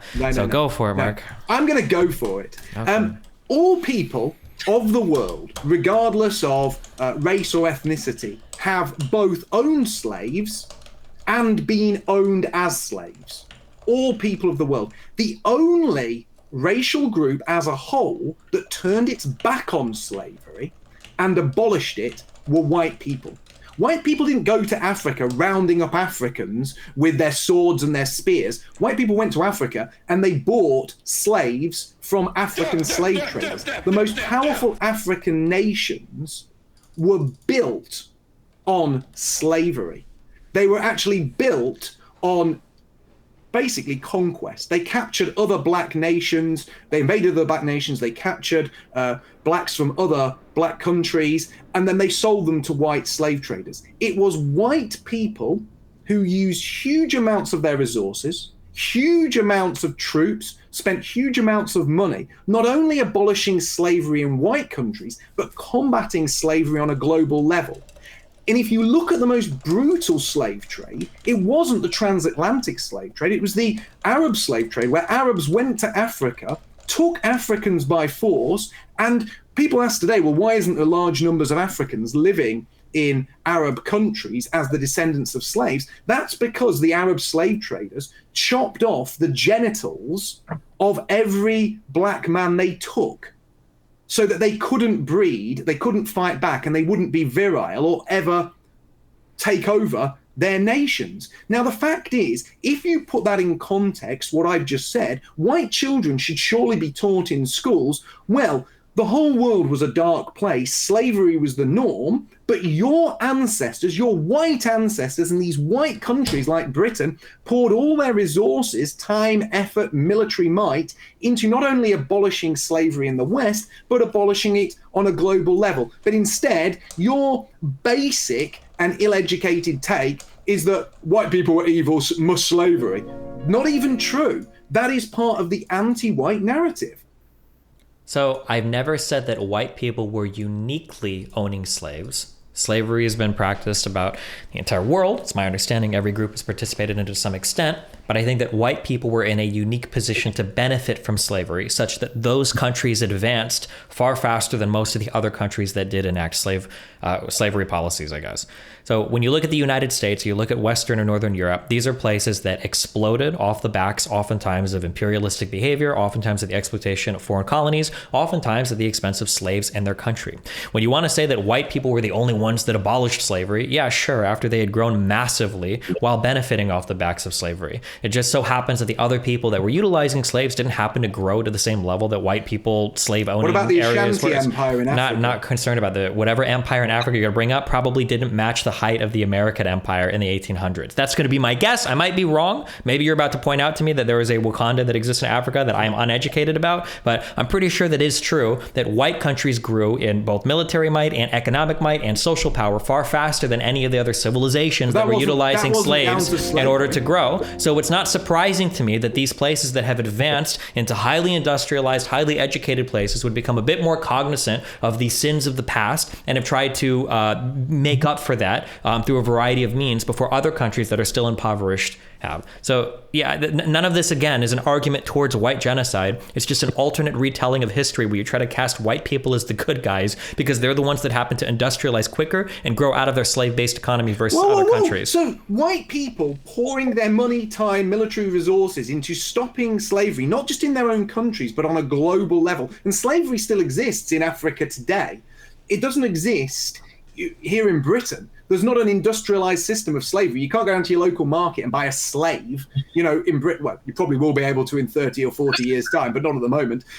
White people slaves, right? Of course. Yeah, we put all of that time, effort, money, and military might into stopping slavery. Surely white children should be taught that their ancestors did something great, but instead they're taught that their ancestors were the bad guys. Why is that? Why is that? On its own, why do you might think not be the smoking gun. Put it in that bigger picture, and you can see white children taught to hate themselves, and not taught to hate themselves with honesty, but with lies. Why do you think white people put so much effort into stopping slavery? White people put so much effort into stopping slavery because white people are socially conscious. Do you think that there might have been some economic incentive when engaging in trade deals with other countries to make sure that they have some minimum level of labor protection so that they're not harming their own native workforce? You don't think that any of that had any? You think it's just white people are socially conscious and they're like, we're going to go and save the world? You really believe that? White people didn't just stop slavery in their own nations. They put huge amounts of money and military might into stopping them in other nations. And if you actually read into this, white empires, such as the British Empire, went to African nations and did their best to dissuade African kings and African rulers from maintaining a slave-based economy. That wasn't done because we were evil people. So why does any slavery still exist in African nations at all today then? Why don't we just go and stop it then if we have so much military might to do it? we do our best to stop slavery. White people have done their best throughout history to stop slavery. That is a fact. Do you think we're doing our best right now to stop slavery? The British Empire spent combating slavery on a global level. That was an unprecedented effort to prevent slavery. It was an unprecedented effort to stamp it out. Yet British children are taught that instead of being proud of their ancestors for doing that, they should hate their ancestors because their ancestors are actually we literally still trade with countries that like utilize slave labor essentially to produce their goods and services. I just don't understand where you think this like moral superiority of the white race comes from. Well, I just explain where the moral superiority comes from. That we are the only people on a racial level that rejected slavery across the whole of the Western world. We rejected slavery. Once our economy was adequately we after a war we did, right? But we also only did so after building up our economy pretty sufficiently on the backs of slaves. Like once we hit like certain levels of industrialization, we were able to replace a lot of the slave labor with other sorts of technological means. We were able to do it. But who's to say that any other group of people wouldn't have had they had the same opportunities? I just think it's kind of silly or a little bit naive to say that. That's a silly point, isn't it? You're saying other people would have done it eventually, but they didn't. We did it. Well, and that's the point. We did it, and that should be taught in schools. If you're teaching, do you think that we do? First of all, we do. Wait, do you think they don't teach about like historical? Do you think we don't teach? Do we not teach about like Abraham Lincoln in school? What do you mean we don't like? How do you think we talk about how slavery ended in the United States? Of course, we teach this in schools. Why? You started this on slavery, and your opening gambit on the issue of slavery was that white people were the big bad guys, and we somehow had to sort of repent for our past as the big bad guys. And I came in and said, actually, the truth of slavery, when taken on a global level, is very different. I'm not saying that we had to repent. I'm saying, who do you think benefited the most from slavery? Who do I think benefited the most from slavery? Is it the wandering African tribes, or is it the United States that has the largest military in the world? Don't weasel out. Who benefited the most from it? Do you think it was generally white countries or black countries? People who owned slaves benefited from slavery, and they existed all over the world. Arab nations, Arab rulers. Which race of people do you think benefited the most from slavery? I don't think it was white people. Who was it then? Not at all. It's not white people. Who was it then? I'm curious. White people aren't benefiting the most from. I don't know who benefited the most, but it definitely wasn't us because we're the ones who are told to hate ourselves. If you don't know, how can you know that it wasn't white people? You don't know who it was. Beaten down over something that we were minority stakeholders in. Who?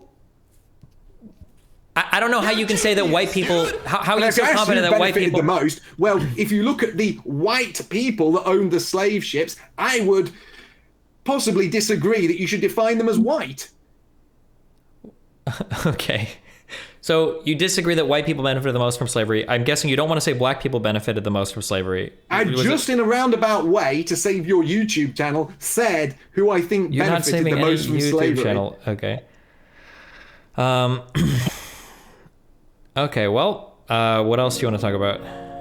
Well, I think this was very indicative of your mindset. So you don't think that white children should be taught anything about the role their ancestors played in ending the slave trade and shouldn't be proud of the fact that their ancestors made that bold move ahead of anyone else and made a global stand against slavery? I think we probably should be taught how slavery ended in the United States. That's perfectly fine. Seems a little bit weird to be ultra proud of it, though, when it was only after we'd built up a ton using slaves. But I mean, yeah, obviously we should be taught history for what happened. Slavery has been the human norm. We are living in an exceptional time where slavery isn't the human norm anymore. We broke a human norm that had existed from the beginning of time. That's great that we did it once we had grown massively from it. Do you think it was a coincidence that it was the more industrialized North that was able to fight against the more agriculturally based South in order to end slavery? Like, yeah, we did it, but I'm just saying it's a little bit weird to try to like take so much credit for it after massively benefiting from it or profiting from it. Like, many people massively profited, and as I said, the group. Why do you keep saying many? You keep broadening my point. I can't understand. I can't understand how you don't see it. It might be a little bit cringe to be like, oh my god, we were so great, we ended slavery. Yeah, sure. It's like, well, fuck. I don't want to offend you. We were so great. We took. It's like saying slavery. Hitler was a great man because he killed Hitler. Like the argument just doesn't really work well. No, because white people didn't invent slavery. We've been around this one. Slavery was the accepted norm. Sure, Hitler didn't invent Hitler. I'm just saying that's great. I understand. We're not talking about who invented slavery. We're talking about the civilizations that massively profited from it. And it seemed like a lot of white civilizations that were highly imperialistic. A lot of civilizations benefited from. Sure, but the most successful ones seemed to be the white ones that were leveraging slaves for a lot of early labor. Well, in the UK. Are they punished for using like slavery, just having it at a key moment, right? When industrialization came in, you know what I mean? For the based point. Well, you know what I mean? Like they kind of just were doing the slave thing, like right at the right time when it really paid to have some slaves, and you kind of project that way, right? Like, yeah, that's why I'm just saying it's a little bit weird. It's like pulling your dick out of somebody after you've finished on them, and you're like, you know what? Now that I'm done raping this person, rape is pretty fucking bad, and I'm gonna take a strong stance against it. Like, I mean, that's great that we did, but like, that's great that we did. It absolutely is valid. Come on, there's a reason why the people that were fighting against slavery were literally the more industrialized North versus the more agricultural South. Like, there's a reason why it was only once white civilizations had hit a certain level of capital being able to outperform human labor that they were so much easier to push against slavery. Like, we got rid of it. That's great. It's awesome that we did. It's awesome that we did. But I'm just saying that, like, it's a little bit hard to like gloat around and take a lot of credit for it when you've used tens of millions of slaves prior to that. It comes off as a little bit self-indulgent, I would say. How many slaves? Because you see, the slaves that went to America in the transatlantic slave trade were dwarfed by the slaves that went to Arab nations. But we don't teach that in schools either. We don't teach about the brutality of the Arab slave trade. Why not? Why not put it all in context, all in proper historical context for children? Why just teach white children what you started with, that they should be, feel bad about it? The whites, the bad guys. Is somebody in here defending the Arab slave trade?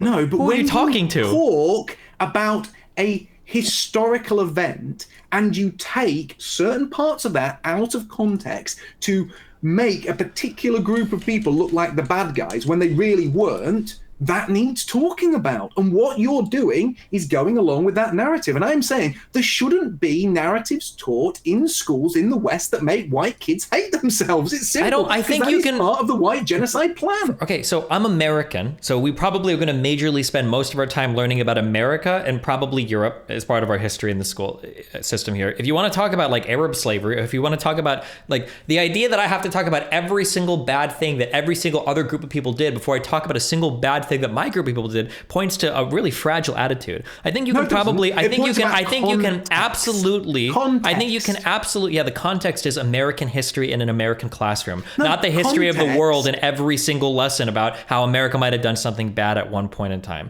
Okay, so yes, so we absolutely can teach bad things that happened, I guess, with the Arab slave trade. We can teach bad things that happened with the American slave trade. It's okay to say, hey, we did some bad things at some point in time. It doesn't mean we have to hate ourselves. It doesn't mean we have to hate our country. It doesn't mean we have to say we were uniquely bad and nobody else did it.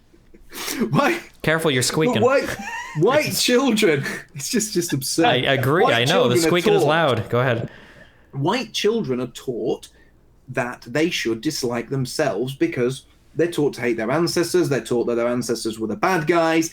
All of these things are, again, part of the same thing that I've been talking about all night. And again, this is a bad thing. And I believe it's child abuse. I believe that critical race theory, anti-white narratives, white self-hate being pushed on children is child abuse. And it's something that has a profound mental effect on whites. Do you think there's this self-hate might Do you think there's anything that is there any way that we can teach about the bad things we've done in American history, or do we have to just gloss all over those because white children will lose their fucking minds if they learn about it? Correct historical context. Okay, so the correct thing in the historical context would be the United States utilized slaves to build themselves up massively over 100 or so years, and other countries did the same. How does this change any of this? Wouldn't white people still hate themselves? Like we're just like the Arabs that use slaves?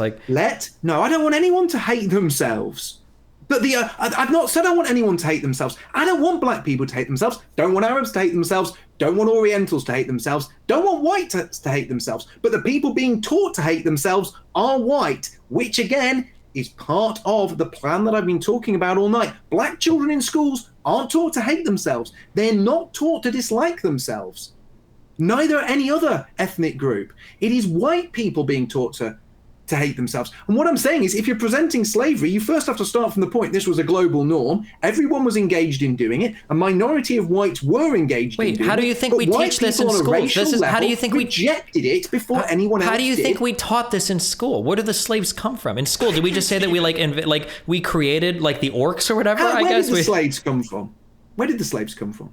Wasn't there like a whole triangle? Didn't we go down to Africa, I think, and in Northwest Africa grab some first? And then probably some came through. How did you grab them? They were probably sold by other people that were capturing and selling slaves. Other people? Who were the other people? Probably other African tribe leaders or whatever. So it wasn't just a big, horrible, white conspiracy against the black world. Nobody else is saying that. Nobody is saying that. Nobody is saying that there was a grand white conspiracy to create slavery, okay? The Arab slave trade lasted for like over 1,000 years, okay? Nobody's saying you don't learn. It absolutely is taught in school. So why don't schools put it into context? I'm sure they do. If you learn in a world history class, you're probably I don't think that you're going to find a white history book that says, or an American history book about white slave trades that are like white people are evil or white people are uniquely bad. You learn where slaves came from. You learn that the rest of the world is engaged in slavery for a long time. I wish we could rewind this and see how Destiny began this particular point. How do you think I began? How do you think I began this particular point? You began this particular point by saying that when I started talking about white children being taught to hate themselves in school, you smugly brought up slavery, and my exact words were, well, I'm going to school you about slavery in a minute, and this is how we got onto this. You seem to have forgotten all that. I don't know why. You've got a very short memory for what you've said 5 minutes ago. I have a great memory. If I'm losing any of it, it's just because you tend to ramble for minutes at a time, okay? While simultaneously accusing me of saying nothing while speaking so much, okay?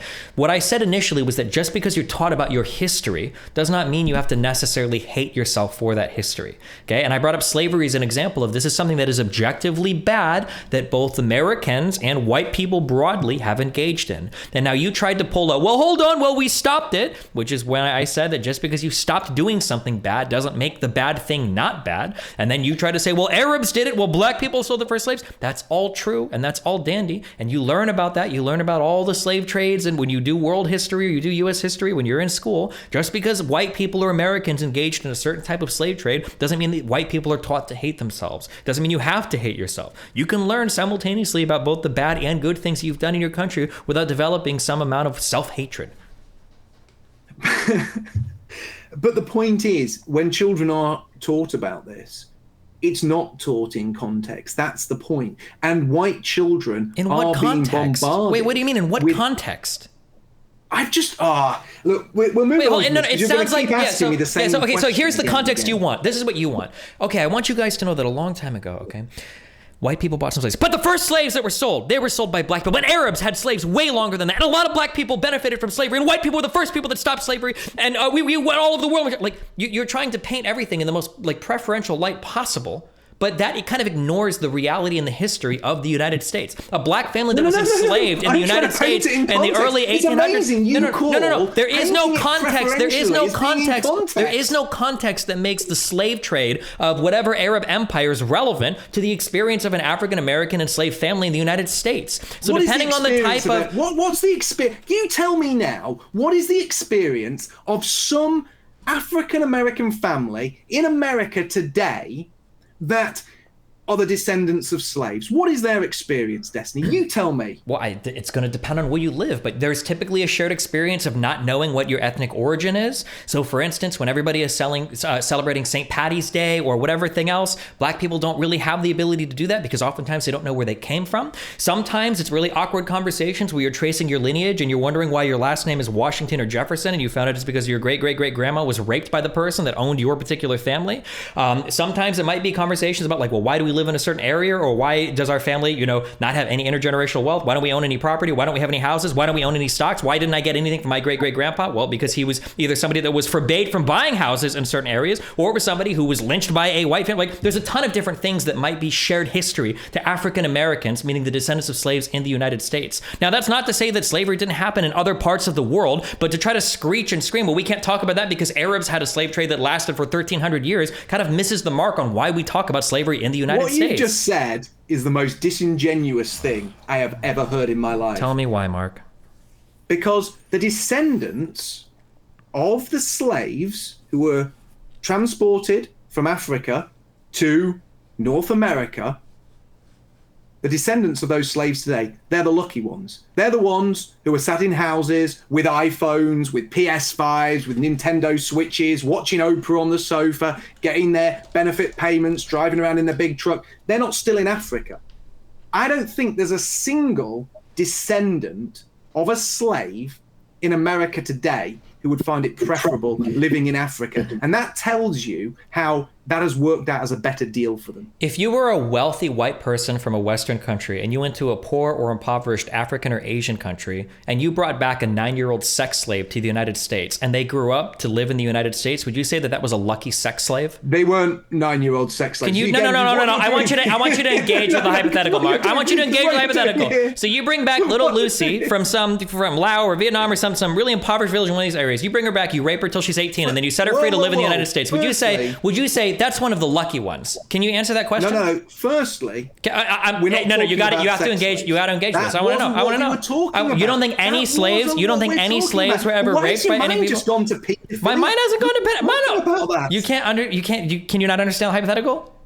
No. What I'm saying is that the black people transported to work on farms in America, their descendants will have a higher quality of life living in America So do you think the descendants of that sex slave, do you think that her descendants will have a higher quality of life than what they would have if she would have remained in whatever slaves. They were brought over for farm labor. That's regardless. First of all, a lot of the women were raped, but regardless of that. Whoa. So you're saying that people brought to work on a farm is the same as somebody who's brought to work as a sex slave? Mark, if it was the same, this wouldn't be called an analogy. It would just be a thing that is the same as another thing. Is it? What you've got is a false equivalence, which is certainly not an analogy. So you're wrong again. How is it a false equivalence, Mark?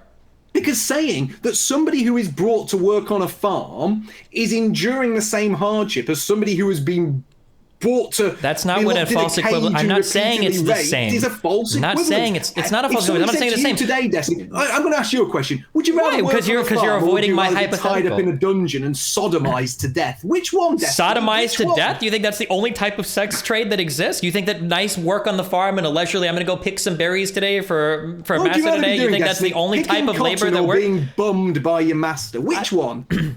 It's not relevant to the analogy that I'm giving, Mark. What I'm telling you is that the descendants of a particular person that was enslaved shouldn't be used to justify the initial harm done. So if I abduct somebody against their will and I give their children a better life, that doesn't mean that I don't owe somebody to the person who was initially abducted. But why would you owe something? Because the whites in America today, there's no white alive in America today who's ever owned a slave. We're going down the reparations talking tree. What I'm telling you is that there were a whole bunch of people that had a great injustice acted upon them. And while that injustice was enacted upon them, there was another group of people, white slave owners or white people in the United States that weren't slaves, that greatly benefited from those slaves. Now, it comes to be that wealth is often passed on from generation to generation, whether that's through direct transfers of wealth or whether that's through assets like homes that have been in some people's families for over 100 years, or whether that's through inherited political power like people like the Kennedys, or businesses like people like the Rockefellers. A lot of these people could have never been black in the United States because our history wouldn't have allowed it, Mark. All I'm saying is that even if there are some black people that exist in the United States today that are better off than they would have been if they were born in Kenya or something, not all of them, doesn't necessarily mean that initial thing wasn't a harm or a wrong that was enacted on somebody, and it doesn't mean that there wasn't a group of people that benefited from it. This should be pretty simple to follow. No white person alive in America today has owned a slave. No black person alive in America has been owned as a slave. And the descendants of those slaves have benefited from their life in America. And at the height of the slave trade, something like 1.46% of free whites actually owned slaves. And when you talk about this generational wealth passed down, that is a tiny number of super rich, sort of capitalist people who own those slaves.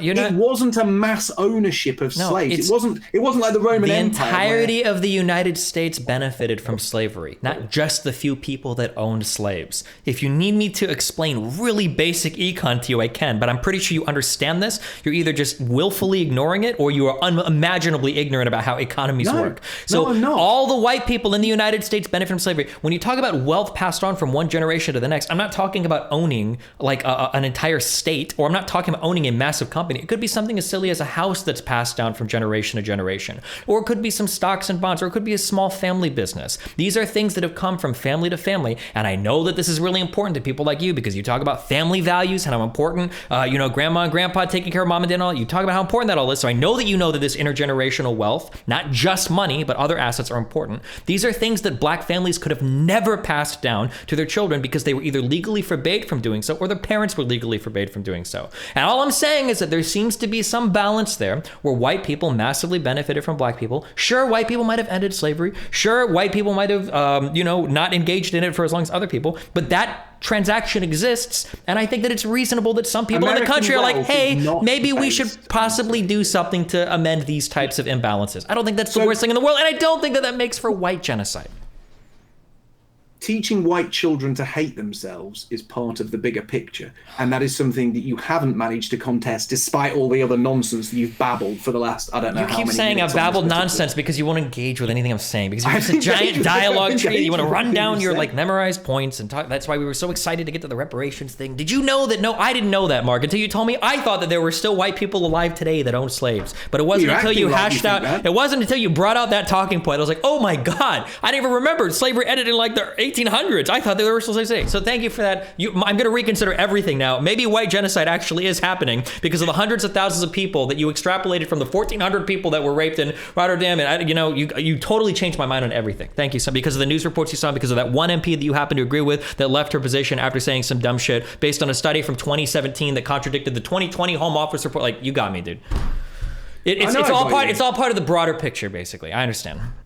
Yeah, it is part of the broader picture. And to take it back to where we started, tonight I have pointed out lots of different effects on white people, things that are happening to white people that when placed in a larger context shows there is an intentionality to not only reduce white people to a minority, but to make white people hate themselves, to influence white people in a negative way, to reduce white people to second-class citizens. And if you can take any one of those things and place it in a vacuum, it might be a one-off. But when you take all of those things together and you see that they're all happening simultaneously in all these different Western nations at the same time, there is clear intentionality. And it is not a conspiracy that white people are being reduced to a minority. It is not a conspiracy that the media back this and celebrate this. It's not a conspiracy theory that social media ban people from talking about it. There is a conspiracy at foot, but it's not a conspiracy theory. It's not a theory. It's actually happening.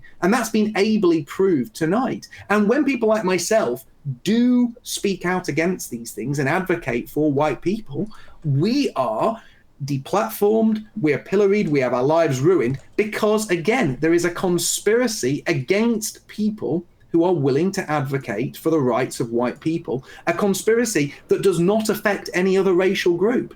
And this is seen at every level.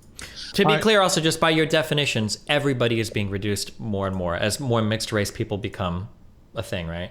Black people are being reduced, Asian people. Wait, why? How not? If all of these people are getting into intermarriages more and more and more. I explained this at the beginning because I'm not saying there's an intentional thing, but it is happening, right? That every group is being lesser and lesser and lesser because they're becoming mixed race, right? I mean, I guess he said, are you saying this? That's what Mark was saying, because he was saying that a mixed race person doesn't count as either race, so. Yeah, but he's saying the media, the culture treats him as black anyway. Is that what you understood that? You understood that, Ethan. The chat understood that. Destiny didn't understand that. I'm asking if that's what you meant, right? That is Thank you for bringing me home on that one, Ethan. I was getting lost there. I'm sure that Mark in the future, whenever he's referring to somebody that's black, he's going to say, well, I don't know if they're black. That could be a mixed race person. I'm not sure. I'm sure that Mark engages in that type of discourse in his day-to-day life or his day-to-day political analysis. All right, now we have some super chats here that I'm going to ask too. I think we've we fulfilled everything pretty much, but we'll do closing statements too, of course. And any callers, if you want to jump in real quick, we might take some quick callers. Just a real quick, Ethan. If anything is like TOS breaking, I have to eject immediately. If anything's terms of service breaking, if you spit any truths, if you say anything that might offend the censors, Destiny doesn't want to lose those sweet YouTube bucks. So we say a lot of offensive things here. We say a lot of truth things here that are hard truths, but we can do all of it without having to without getting banned somehow. It seems like it's possible to do it. Maybe one day you'll figure it out. Well, allegedly, but I respect that. All right, I'll keep it as I can. K-Max McDonald says, for Destiny, when the Hassan Piker segment of the left brags about white people disappearing, do you feel he is fanning the flames? If the numbers go down, do you feel the rhetoric could be changed? Twitch streamers memed in 2016, but now say, fuck white people. I hate white people. They're quoting them. I hate white people. Anti-white slurs are fine, according to them now. Should this stop? Yeah, I think it's super cringe. I'm glad that Twitch actually surprisingly took a stance against it. They started banning people using cracker as an insult. I thought that was funny. Yeah, I think that all of the fuck white people and the Mayo side and the white genocide shit is ultra cringe and should stop immediately. I think it should be treated the same as any other kind of racist attack. All right, K-Max McDonald again. I'll kick it to Mark, and you can answer this next, though, Destiny, because it's for both. It says for both. Economics is always mentioned for immigration, but what about culture? Whenever I attend a large party, most immigrant groups just stay among themselves. Thus, you see enclaves in society, such as all Korean neighborhoods, Pakistani ones, Chinatown, etc. Does this promote social trust? And I'll let Mark start, and then Destiny. Well, this is an interesting point, and I'll actually pause the game I'm playing here to answer it. The fact is, when you see small amounts of people moving into an area, and those people are vastly outnumbered. So say you have a small number of people come from the Indian subcontinent to a British town, and they are vastly outnumbered. They then have to learn the language, they have to adopt the culture, they have to learn the ways of the locals. And they have to do this because otherwise they won't fit in.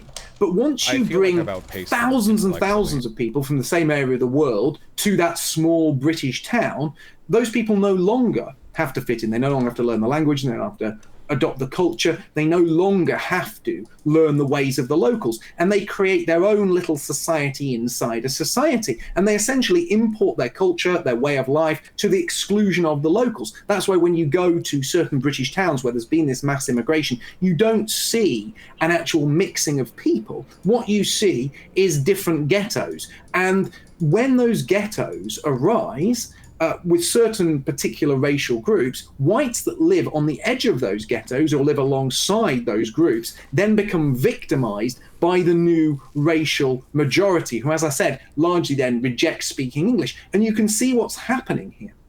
These people come here, they take over part of an area, they more or less terraform it, for want of use of a better phrase. They import their culture to the exclusion of that of the indigenous people, and they turn that little part of Britain into a mini Pakistan or a mini Bangladesh.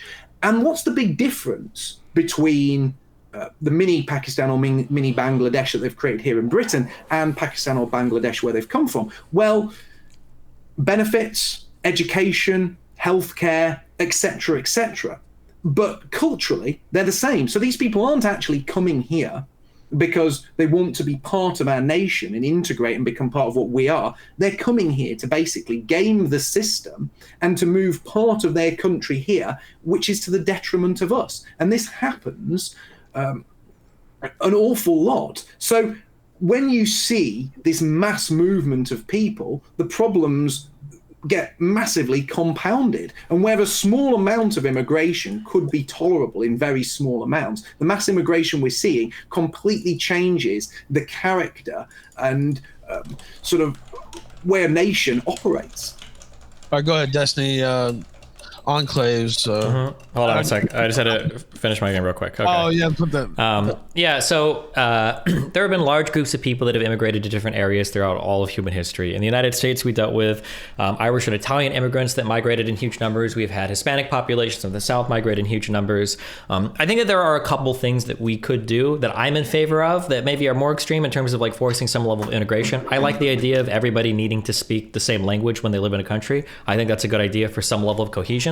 I don't think there's necessarily anything wrong with small areas of towns being like ghettos for certain populations of people, having a small German ghetto, an Italian ghetto, a Mexican ghetto, whatever, for groups of people that move in different areas. Every huge city has like a Chinatown, a Koreatown. I don't think these are the worst things in the world. I think that when it comes to the segregation of different communities in America, I think one of our biggest problems is the way that we do zoning. We don't have a lot of mixed use zoning. We have like suburbs everywhere that spreads everybody apart and kind of plays more into that separation of different groups of people. I think that if we had better, more cohesive cities like a lot of Europe has, I think we'd probably do a little bit better. But I don't think for the most part, people coming in, bringing their culture, spreading their culture to other areas inside of the borders of a particular country is necessarily a bad thing. All of human history has been culture moving all over the world. Nobody is a little bubble that maintains their own culture and just grows it on their own. Wars change culture, weather can change culture, different movies or songs can change culture. Like things evolve over time with external, internal influence, whatever. That's just like the way of the world.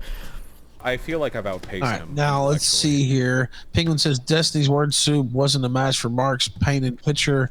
Let's see. Flashbang friend says Destiny, you're older than me and don't know Obama allowed black home ownership to die through subprime mortgages during his time in office. People like Tim Dillon talked about issues involving that. Go watch Ryan Dawson work. Then he called you a Yankee, which I don't think you're a Yankee, really. So black home ownership dying under Obama. So it was the policies leading up to Obama that led to the housing crisis, and black wealth in the form of houses were massively wiped out and didn't really recover post 2007. I don't know what kind of mental gymnastics you have to do to try to blame that one on Obama. Some Republicans do it. I've seen it happen before, but yeah. McCarthy was right. Says my body is so ready for this. Thanks for getting such a great lineup together, big guy. Thank you so much, and I've enjoyed this very much actually as well myself. So I agree with you. Thank you, Public Intellectual, and thank these gentlemen for coming on. Public Intellectual says Jared Taylor was the first person YouTube banned, and he's as milquetoast as it gets. If these views were unpopular, they wouldn't have to ban them. I guess that'd be directed towards you, Destiny. What do you say to that? Platforms can ban things for all sorts of reasons. If they enforce like hate speech policies or whatever, like I would have to see the particular reason why they're banned. 99% of the time, and everybody knows this because you're all friends with people on forums, whenever a friend comes up to you and is like, oh yeah, I got banned and I didn't even do anything wrong, or like in League, you're like, oh really? Can I see the logs? What was the ban reason? It's always for some crazy shit that they didn't actually fess up to when they originally got banned. That being said, I'm sure there are people that get banned for reasons on these platforms that I don't agree with. I've been banned on a lot of these platforms for a variety of reasons. So I'm sure that there are probably some people that get banned for reasons why they shouldn't be, but I mean every platform has the right to enforce their own terms of service, and a lot of that unfortunately for some people excludes hate speech, and for some reason a lot of people can't seem to advocate on behalf of white groups without also engaging in hate speech at the same time. That's nonsense. The guy was pointing out Jared Taylor, who is a very, very gentlemanly, well-spoken guy who doesn't use racial slurs, who doesn't advocate for any violence. You know that, I know that, Ralph knows that, people in the chat know that. He was banned because he talked sense. People were viewing him too much, and the platform didn't like the fact he was popular. If he was unpopular and only 10 people were watching him, and the 10 people watching him all gave him downvotes, the platform wouldn't care. The platform only cares when people like Jared Taylor are popular and people overwhelmingly vote up their content. And when you have videos with millions of views with a 97% to 3% like to dislike ratio, the platform culling that is clearly saying to those millions of viewers, this isn't acceptable, but for no good reason. All right, now let's see. There's a couple more here. Actually, let me read these off Entropy first. KMX McDonald, we got that in. Vipin87 says, I want to see Mel Gibson as Anne Frank. I'd probably watch that for sure. KMX McDonald says, when does Destiny feel segments of the left abandon class issues and totally focused on race? I hear Surfs TV constantly say all white people feel great as individuals based on their skin color. What about a poor white versus a rich non-white? Yeah, anybody that openly identifies as a socialist or communist on the internet is a fucking moron, so don't listen to any of those people. The Surfs is a lot of stupid shit. Yeah, I knew you weren't too hot on the Surfs. Actually, I knew where that was about to head. American Ascent says the YouTube apocalypse was driven by one journalist, Carlos Maza, LOL. It wasn't some big grassroots movement driven by mass public support. The vast majority of normal people didn't give a shit. That's what he said. British Gammon also said, well said, Mark. Let's see. Indigenous says, Destiny, I've got a peer-reviewed study that says He says, it says you're a pussy, is what it says. Now let's see. Trying to look for questions too. Flashbang friend says, Honest Abe sent the army south to collect the revenue, not to free the slaves. Learn your history. He says, fair call out as well. Destiny has the Spanish flag colors behind him. Do you have those your Spanish flag colors? He says, can I get a fuck Hassan? Is what he said at the end. I don't know. Flashbang friend said, Destiny. Okay, we read that one. Let's see. There are a couple more over here, and then a couple more TTS, and then we'll do closing. Actually, there's a few that want to call in too, if you guys have time. But K Max McDonald says, does Destiny think that when China or Israel harms their minorities, our media and government is less quick to condemn them? Is this racially based? This is a good question. Is this racially based because they are not white, or a more financial motive? That's a good question too. China has been very harsh on the Uyghurs. What was the question about why don't we condemn China as hard for the Uyghurs? Do they think that our media is slower to condemn China or Israel when they mistreat minorities versus, stuff here? And is it racial, or is there a financial motive behind it? Which was also a good follow-up. It feels like any time there is like an issue with a certain group of people, like different sides are claiming to clamor, like, about like who did what. So like when there's a shooting, people on the right desperately wanted to be a black person or Muslim. When it's on the left, people desperately wanted to be like a high school kid that shot up a place who's white. You'd be lying to say that like everybody doesn't play these games or trying to like claim or unclaim like certain types of shooters or violent people. It happens. It's cringe. I don't think you should do it. I encourage people not to do it. I fight with people that do it. But yeah, I think that when it comes to talking about other countries, it gets very strange. I know like on the left, there's a lot of mixed messaging over, so for instance, something like the hijab for Muslim communities. Some people on the left will say, well, if you're a part of a religious group, you have a right to determination in terms of how you want to, play this out. Other people will say, well, no, it doesn't matter. The hijab is something that's necessarily discriminatory towards women, period. I don't know. I don't think that like the left is unified in terms of either condemning or not condemning certain groups of people for certain actions. Some people on the left want to hold the whole world to the same moral standard. Other people on the left want to make different exceptions for different communities. I don't think there's a unified answer on that. Real quick follow up on that, Mark. You got anything to say on that, or no? It's mostly well, of course. The media is by its nature anti-white. So whenever white people do anything, no matter how small, it's amplified. So if a white person does something that the media perceives to be bad, it is amplified massively. So if a white person went into a restaurant and didn't tip a black waiter, that could be national news. That could be a huge outcry. You could see something massive there. Whereas, if Israel decides to dispatch the helicopter gunships to machine gun Palestinian children on a beach, for some reason, the media isn't so keen about covering that. And they're not so keen about covering that because of the people who own the media and the media's massive anti-white bias. So, of course, the media tries to turn any perceived injustice that whites perpetrate against non-whites into a national story, but equally bury stories where other racial groups act in ways which are often far worse than any white has or would ever act. All right. Joe R says the 85% statistic the Destiny quoted is in regard to all cases of CSE, not just grooming gangs. The report summary begins by discussing grooming gangs and then pivots in that paragraph to talking about all kinds of CSE, hoping no one will notice. Is how they described it. And again, I haven't read the report, so I couldn't say one way or the other. Django Geek says, to Mark, we already teach about slavery in the most milquetoast, watered-down, contextualized way possible. If some white people still feel guilty about it, then that's on them, is how he described it. Now, also, let me see, before I turn on the text-to-speech, I'll look and make sure that they're not too... Stop stuffing your fat fucking mouth. Too crazy here. They seem to be okay. Also, there's a couple more on Odyssey. I'll read those real quick, too.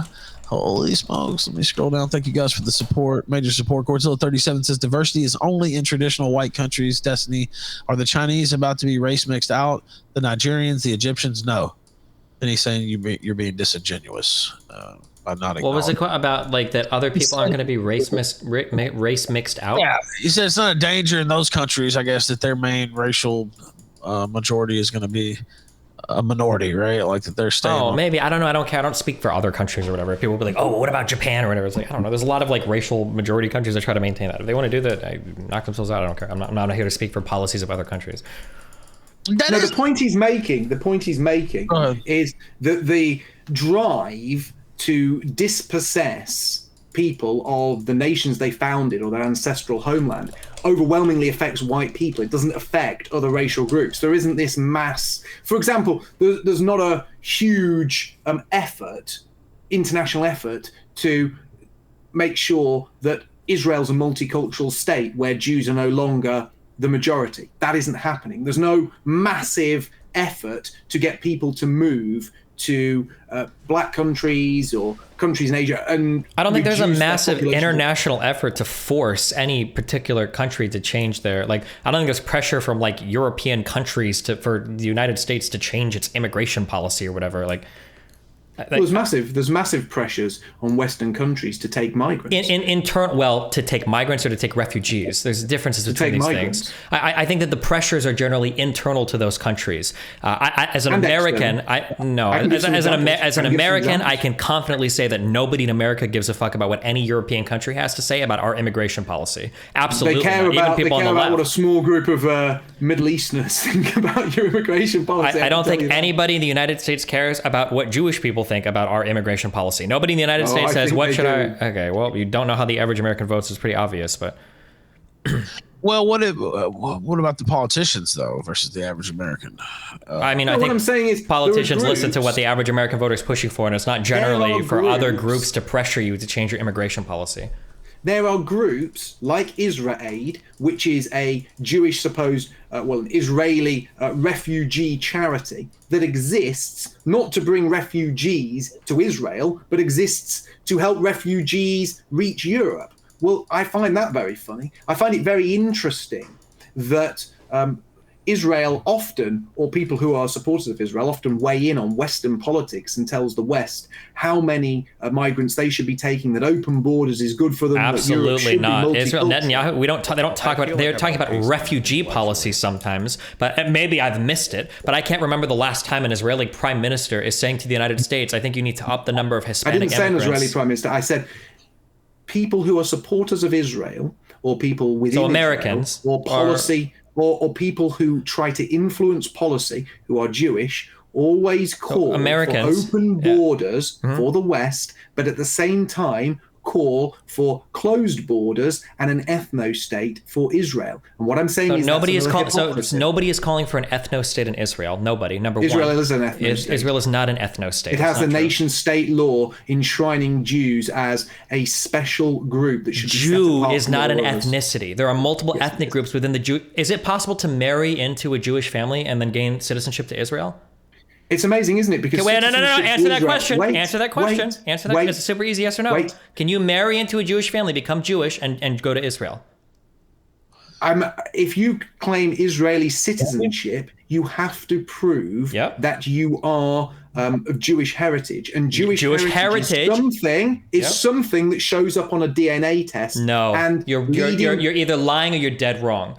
So tell me, can I marry a Jewish person and become Jewish and get Israeli citizenship? You don't think that's possible? No, people who are Jewish, it's largely seen as being on the mother's side of the family. You have to actually prove Jewish heritage. You might be able to go there as a spousal partner, but that doesn't make you. Jewish. It does make you Jewish. You can absolutely become Jewish, and it's not an ethno-state. Also, Jew is not an ethnicity. There are at least 5 distinct different groups of Jewish people. I'm sure funny how they turn up on DNA tests, isn't it? It doesn't. And how leading rabbis in Israel suggest that DNA tests should be used as a prerequisite. I would say you should go to Israel and maybe talk to some people, but I don't know if you'd be welcome there. But no, there are absolutely different groups ethnically of Jewish people. There are at least 4 or 5 different distinct groups, and this is true because even in Israel, different Jewish ethnic groups will fight against other different Jewish ethnic groups sometimes, depending on whether you're Ashkenazi or whether you're part of the, there are darker skinned Jewish ethnic groups, believe it or not. To say that Jewishness is one distinct cultural ethnic thing is not true. That can be proved by DNA is absolutely not true. And 2, other people can marry into Jewish families or become Jewish and get and get Israeli citizenship. It's not an ethnic thing. It's not done by DNA. So Israel is not an ethno state. Moving away from that, I'm still responding to the original thing you said. I can't even respond. I can't even respond. I can't even respond to his original point. Okay, let him give him all the time. Go ahead. Okay. So number 2, there are probably different immigration concerns for the United States versus Israel. That's not very surprising to me. Like, I don't know how many Americans are trying to say that, like, Iraq should be open to an infinite number of immigrants from Iran and Syria, much the same that I don't know why Americans would say Israel should have the same immigration policy as the United States. That's nonsense to even suggest that. And to try to say, well, Jews in the United States have a different opinion between Jewish borders in Israel and American borders in America is just another way of saying Americans in America think that we should have different immigration policy than Israel should have for Israel, which is obviously true.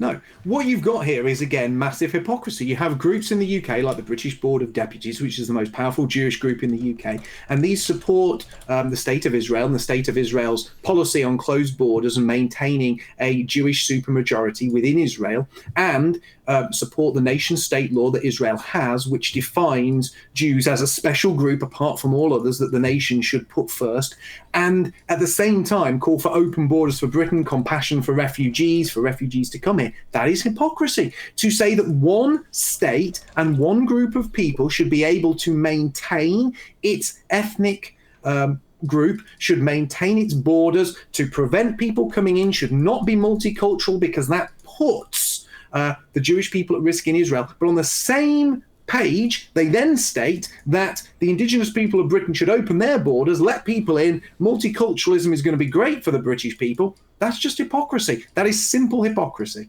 So if you're 4 years old and you think every single country should have every single policy be the exact same thing, I can understand why you might think that that's hypocrisy. That's not what I said. That's not what I said. What I said is a group of people who state that it should be closed borders for Israel and Israel should maintain a Jewish supermajority, who then say that it should be open borders for Britain and the indigenous Britons shouldn't be interested about maintaining. What does indigenous status. Britons even mean to you? What does that mean to you when you say that? Well, it's the English, the Irish, the Scots, and the Welsh, the people who make up. When you say English, Scott, like, are you what? Like, is a 4th generation immigrant who's very black? Does that count to you, or gosh. no? I'm just curious because no, we're not going into Sargonisms here. I'm not talking. I'm just curious what an indigenous Briton is to you, or an indigenous Irish person. You know I'm just curious what that means to you. Walking thesaurus or dictionary or definition machine, Ralph. You've made loads of super chats off this. Buy the guy a dictionary or a thesaurus. Get it in the post. I didn't know I would trigger you so much with that question. You know, I'm sorry. He could sit there, couldn't he? Bad. People can super chat him a word and he can look it up in his dictionary as thesaurus. Oh, I've got a new definition for you. You got to give me what triggers these guys first, Rob. I'm sorry. I didn't know I would set this guy up so much. I'll go back to my game. Go ahead. What's the next question? And also, you can't make the joke that I made a few minutes earlier. That was my joke. You've got to come up with your own, like, witticism. But I actually was playing. No, I just did it. I just took your joke. It's multiculturalism. I'm a melting pot of humor over here. I think I did it better too. So I don't think you did. All right, now I've lost my place here. Okay, Archie says whites don't want to be a minority. We were never asked. Survey shows that more than 70% of white Brits do not want to be a minority. Living with whites or in China isn't a human right. And then he says voting lines are highly race-based. Diversity will end democracy and reinforce tribalism. What do you think about that statement at the end? Destiny. What reinforces tribalism? Yeah, that's what he said. It was a threat to democracy, basically. What is tribalism? Diversity. Oh, I mean, I don't think so, but okay. I mean, we're learning that in the United States right now. The people on the left kind of just took the Hispanic vote for granted, and the people on the right thought that they would never reach Hispanic voters, and that trend is starting to change scarily fast. And we're starting to see more and more Hispanic people voting for conservatives and supporting conservatives. So the idea that, like, I think it's a really weird, archaic idea that, like, certain immigrant groups are always going to support certain parties or whatever. I don't think that's necessarily true. I think that a lot of people can vote in different ways depending on where their political or social interests lie. All right, now I thought you were done talking there. That's what I started. No, you're good. Don't worry about it. Let me see if it'll play. Will it play again? Oh, here it goes. There it goes. Okay.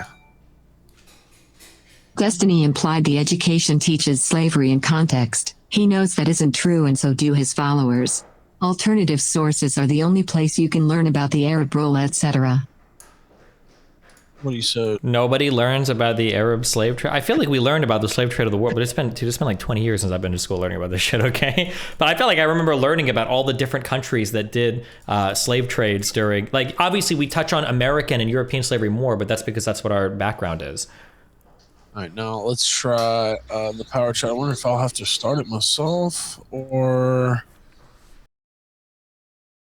Christ. Sorry, Godzilla 37 cent $3. Destiny talks about how all races are being bred out into a mixed race. Liar. All other races have their own home countries, dipshit. Absolute snake equals Destiny. What is the home country of an African American descendant of a slave in the United States? That's like the worst example to possibly bring up. It's not the worst example. What the guy is saying is very simple to understand. He is saying quite clearly that if you go to Africa today, there are a number of nations and states which are there for African people, run by African people, and they are not under threat of being bred out. But what he's equally saying is when you come to Europe, European people are being bred out and are becoming minorities in ancestral land. I don't understand what you didn't understand about that super chat. There are like 4 or 5 ongoing genocides in Africa today, and you're trying to talk to me about a white genocide, and your go-to examples, well, in Africa, there are lots of black people living happily in their own nations. First of all, I'm pretty sure if you're a white person, you could probably immigrate to a lot of these areas. Number one, and now they're intentionally trying to enforce some cultural or some ethnic homogeneity. All right, and then number two, there's still a lot of killing and stuff down there that makes these places not safe for these people either. I don't know. I have no idea what the fuck this point is supposed to establish. It's gone over his head. It's gone over. Move on, Ralph. Yeah, I'm actually going to read some of these because it'll take. I'm just going to read through them because it'll take too. I love TTS, but it's going to take too long. We haven't got all night. I mean, yeah, that's why. Milk it a little bit, Ethan, but don't keep me here past midnight. That's what I'm saying. Yeah, I'm going to read through these. Jesse Lee Peterson. I don't know if that's really him. This is Destiny. That's a woman's name. You were raised by your daddy and mama. That makes you half a man and half woman. You are a beta. You're not a real man. Beta. I just have one question for you, Beta. Do you love black people? We know he loves black. We watched that segment. It's just hilarious, by the way. Now let's see. Where am I at? Okay, there's more on this page. We got that one in. God of Conquest 91 says page 35, paragraph 5.5 of the Independent Inquiry into Child Sexual Exploitation report on the Rotherham government website says the majority of the perpetrators were from minority ethnic communities described as, quote, Asian males. Godzilla 37 says you can't spell disingenuous piece of shit without Destiny or D-E-N-S-I. Well, you get it, whatever. And he says, well, I don't know why. Yeah, I was supposed to say that doesn't fit. But then he says, please forward this to Destiny. Maybe he can buy some balls and shoulders, he said. But I don't see, there's no link attached, though. So maybe I'm missing something there. But Godzilla 91 says, from the same Home Office report, Destiny keeps citing page 8, paragraph 7, a number of high-profile cases, including the offending in Rotherham, have mainly involved men of Pakistani ethnicity. Then he admonishes you to read more closely. He says, I did read more closely, but this is what I was attacking Mark over. There were a number of high-profile cases, but that doesn't mean the majority of the cases or the majority of the people that engaged in that type of is like child grooming, rape behavior, or whatever. There were some high-profile cases that were of Pakistani people, so people saw those high-profile cases and they extrapolated it to, oh, most of the rapists must have been Pakistani. Dan Bigfoot says racial mixing plus migration means European population gets mixed and replaced. Only one group believes they are commanded by God to do it. Deuteronomy 25:19, quote, blot out the memory of Amalek. Pepe says, so by Destiny's logic, we could limit USA immigration to Europeans and people married to Europeans, and that wouldn't make it an ethno-state. Destiny just solved it for us, he said. European isn't an ethnicity, so I have no idea what that means. Homo Trolley says, can Destiny or the good man, Mr. Collett, explain to me why the most melanated part of my white-skinned body is my butthole, as he said. I don't know if they can explain. I don't think anybody can explain that. I feel like I've outpaced him. Destiny says, he says race mixing is rare, he said. And then my understanding is that people are doing more interracial marriages, that number is going up and up and up every generation in the United States. Maybe it's not. I wonder why.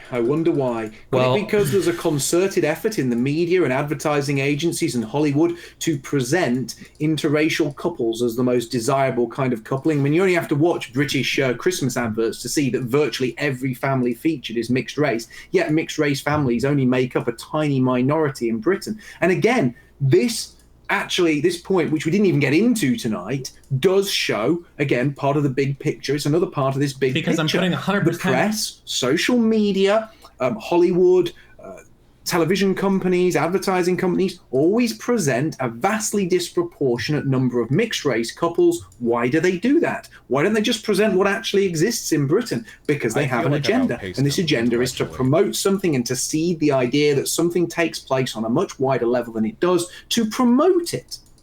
Absolutely true. I remember for my first wife, I thought about having kids so much, but every time I would see another commercial with another mixed race family, I was just thinking, God, I wish I could marry a Hispanic lady and have some kids. And I think that's why my first marriage didn't work out, actually, when I think back on it. I watched a lot of commercials back then, though. I think I was watching too much TV. Godzilla 37 says, yeah, because you said it's not just the whites are being bred out. You countered with others are too, the Chinese, etc. So F you again, Destiny. Pesatron says the most passionate Destiny show tonight was when describing culturally homeless and lost U.S. blacks, yet claims to not understand why white people should be upset about increasingly marginalized white culture and history in UK. And then he says anti-white. I've never said anything about not understanding like why white people might feel shitty in the United States. I think there's a lot of issues with how we address groups of people in the Western world. I think that the constant, I even said earlier, the constant idea that you can be like, fuck white people, white genocide, Mayocide, but if you were to ever say anything like that about like Asian people, black people, Hispanic people would jump down your throat. I think that's super ultra cringe. And then I think when people on the left get, with me. I on the most superficial level possible, which I guess is the only level you operate on, sure, I agree with you, Mark. I think it's really cringe when you have like groups of people that think it's okay to shit on white people and they do so openly, but then every other group is protected. I think that if you're on the left, I think you have to stop. That's what I've been saying all night. That's not a superficial point necessarily. I mean, it's a superficial point because I see where it comes from, because I'm more mature than a 4-year-old, but Mark thinks it's an intentional move towards dispossessing white people. I think that it's unfortunately the reaction of way too much corporate influence, way too many people that are caught up in the cancel culture, way too many people that have too much power online on social media, and way too much pressure on advertisers to buckle to the like slightly controversial thing or whatever they see to like, yeah. So basically, after everything I said earlier on, you've just admitted that what I've said is true. You've just admitted that it is okay, absolutely, to dunk on whites and to say whatever you want about. I have never said anything different than that ever. I don't like. This is why I said before. I don't think you know who you're talking to, or I don't even know if you know what the conversation is about. Our conversation, even Ralph had to pull you in several times on this. Our conversation has never been, are there like people that act shitty towards whites in the mainstream media more so than other groups? That's obviously true. Nobody would deny that. But your argument is that there's an intentional effect there to breed out the white race, led by a group of mysterious men behind the scenes for every single country. Basically, what you're saying is, more or less, everything I pointed out tonight is right, but you don't think there's intentionality behind it. So everything's just one big coincidence. It's not a coincidence. Let me catch you up to the last 2 hours of conversation. What I'm saying, my issue with conspiracy theorists, I'm explaining to you, don't worry. I'll talk slowly, okay? Please. My issue with people that speak sometimes in conspiracy, and I don't mean that in a negative way, I mean when you say there's a giant plan orchestrated, is that you'll take a collection of facts that could have what is otherwise a reasonable explanation and then try to ham-fist this idea of white genocide. So when there are cops covering for other cops, instead of it being dirty cops covering for dirty cops, it becomes white genocide. When there are advertisers that are worried that somebody engaging in hate speech might cause people to do a big boycotting campaign, like what happened in 2017 on YouTube, instead of seeing that as, well, you know, advertisers want to make money, you say white genocide. Or when you see some white people that are like, man, I've had a really good life, I feel bad, a lot of people in the US have really shitty lives, maybe I like hate myself, or maybe there's like slavery fucked everything up and now I feel bad for it. Whereas I see like normal white liberal guilt that's cringe, you see white genocide. Our whole conversation has been about you and me agreeing descriptively on a lot of facts, but you trying to ham-fist a white genocide explanation for everything, when I think there's a plenty good reasonable explanation for why people act the way they do in every other circumstance. So basically what you're saying is I'm a conspiracy theorist, but people in the chat are calling you a coincidence theorist. So whereas I look at the breadcrumbs and I see where they're heading and I see a pattern in this, you just see things pointing all in the same direction, but then you put your thumbs in your ears and scream coincidence, and that's it. One of the best things that humans can do is find patterns where they don't exist. It's one of the biggest things that gave us an advantage in the wilderness, and it's one of the things that fucks us up the most today. If you wander in accidentally to literally any psych course for the first like 6 months, you're gonna learn about a whole bunch of things that explain your entire worldview. For instance, why you can say with a straight face, I don't agree with a massive report on rape because I saw 4 news stories from Sky News and the Daily Mail for what is actually happening. Right? Yeah, I can't engage with that level of thought. There's no back and forth that can happen there. Okay. Well, I think that last point has been very illuminating and interesting. I agree. Absolutely. I'm glad we hit that too. All right, real quick. But Destiny, one last question. Then. Is it Right. a coincidence or is it a coincidence?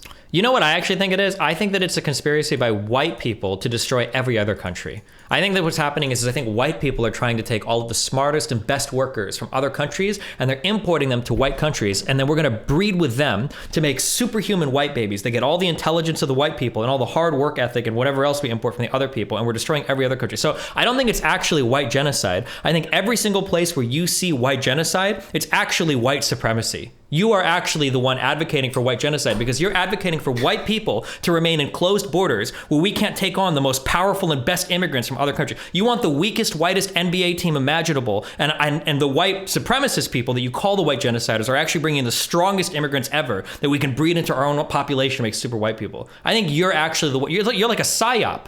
You're the one that's actually encouraging the real white genocide by inbreeding and eliminating the white race. Disgusting, Mark. Well, do we want to take callers real quick, or I mean I think we've kind of wrapped up. I mean, if you that's kind of I want to do closing points. I mean, it's been 2.5 hours. You said this was going to be 2 hours, Ralph. Well, you hoodwinked me so you could make more super chats. No, it was a good conversation. I like to keep it going. When Ralph's making the coin, he likes to milk it. He'd have this as a 6-hour stream if he could.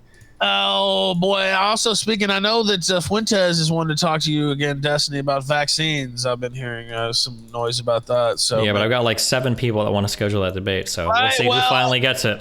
Yeah. All right. Well, I'll talk to you about it soon. Then. Yeah. Okay. So let's just do closing statements. I'll let Mark start off and let Destiny get. Southern Dingo wants to be a caller though, doesn't he? He's just messaging me saying, "Can he be the one caller?" So that's up to you, Ralph.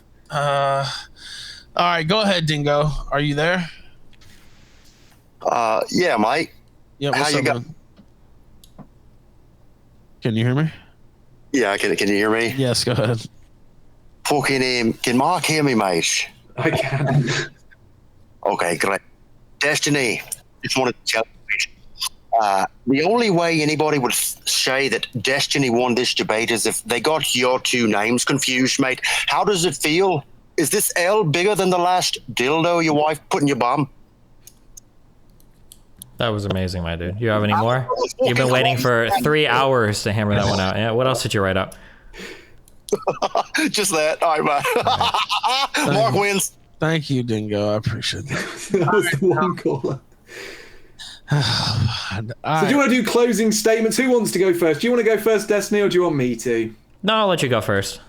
I think technically you should go first because I did the opening statement first. But okay, I'll go first. You want me? I don't have anything written down, so I don't have anything written down either. I'm not going to write anything down. But I mean, I can go first if you want, but it's up to you. Oh, you went first for the opening, so I'll go first. Yeah. So basically, my issue when I have conversations related to white genocide is establishing the intentionality part is always something that's done through a ton of inferencing. We can collect a whole bunch of random facts and we can tell literally any story we want about any particular thing. People do this when they make reality TV shows. You can watch really good clips of how you can cut together anything to make something look a certain way. There are plenty of stories that happen in today's world. We're at a planet of, what do we have, 8 billion people now? You can collect any number of stories to tell any overarching narrative that you want. I think that when it comes time to looking at like what society is doing or what direction we're heading, if you want to establish that there's actually a plan to go somewhere, I think it's really important to be able to say, this person wants to do this. You can see that because they're doing this and they've stated this reason for that and people are supporting them for this reason. When your entire system of intentional white genocide relies on every single level of people acting in an unintentional manner, I think that it's far less conspiratorial and way more reasonable to say, actually, you know what? Everybody's probably acting the way they want to because they think they're affecting some other outcome and not actually engaging in a manner of white genocide to eliminate the white race. Well, I'm going to say pretty much the opposite of this. I'm actually shocked towards the end of this debate to how much Destiny actually agreed with things that I was saying. It's just he believes these things are all happening independently by some, cosmic coincidence. All these anti-white things are all coincidentally happening all over. All of these mixed race couples on the TV, it's just a coincidence. All of these cover-ups of horrific anti-white crimes, it's a coincidence. All of this anti-white hatred being taught in schools, it's all of a coincidence. And we can go on and on because everything's a coincidence. Now, I do believe there is a conspiracy. There doesn't seem to be a debate over whether we are becoming a minority, whether we're being bred out. We are, and I believe that is intentional. I also believe that is a bad thing. And one thing we didn't really get into is whether white people becoming a minority would be a bad thing, but the debate has come to a close. I believe it will be, and I just urge everyone tonight, not necessarily from my side of the political spectrum, but from the people watching over on Destiny's YouTube, to just look into some of the things that I said. Have an open mind, look into it, do a bit of your own research, because it is an important topic. And if you take anything away from what Destiny said tonight, I think it was a bit of a slip he made earlier, because I was talking about how terrible rape was, how terrible it was for people to suffer like that these rapes that happen in the UK are absolutely foul. And at one point, he seemed to be snickering. And he said, no, he doesn't think racism is acceptable. He substituted in his mind the word racism for rape or rapist. And I think that tells you a lot about the mind of people like Destiny. That in his mind, there is no greater evil than racism. Racism is even worse than rape. That's what it kind of implied. And I think a lot of people on his side of the political divide believe that. And it is that kind of nonsense that has been seeded into our people that prevents our people from defending themselves, because people are so desperate to avoid being called racist. They're so desperate to avoid being publicly wrecked and being thought of as somebody who advocates for their own race, that they will stand idly by as hundreds of thousands of white girls are raped by grooming gangs. And I think that tells you the core of the problem. White people have been indoctrinated to hate themselves. That is part of a concerted effort that is aimed at our people to reduce our people to a minority. And when we are a minority, things are going to get a lot worse. I urge you to look into the things I've said. I urge you to take on what I've said tonight, at least some of those things. And I hope you've enjoyed the debate. Please follow me on Odyssey, follow me on Telegram, follow me on Gab. And thank you for being here tonight with us. And thank you to Ethan for hosting it. Thank you both, gentlemen. Always a pleasure to have both of you here on the show. So thank you so much. Happy New Year to you both. Hope to see you again soon. Hold on. Where are we at? Okay, so cognitively, we can do things like this, like in our human brain, okay? Let's say that I give you a picture, all right? This is something that we're really, really, really good at as humans, okay? So I give you a picture and I say, what is this? And you say, this is a line. And you're like, what do you mean that's a line? And it's like, oh, look, this is a line, 100%. Well, it's like, well, wait, hold on. When somebody starts with a coherent narrative and they say that they've seen a line, basically the way the debate works is I have to say, okay, well, this happened because of that, this happened because of that, this happened because of that, this happened because of that, this happened because of that, and this happened because of that. I think that when you're starting off from that point, I think it makes your argument look really weak.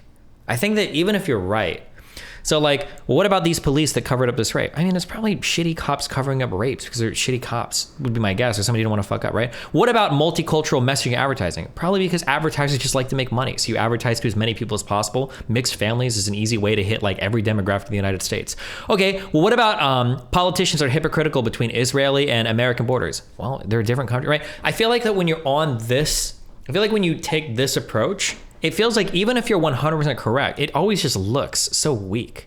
And then I feel like it basically feels like I'm arguing against what's true and I'm just trying to make excuses for every point. It's because you have to defend shit the whole time instead of developing your own case/argument. I think typically the way that you argue with this in data is we have to look at outliers.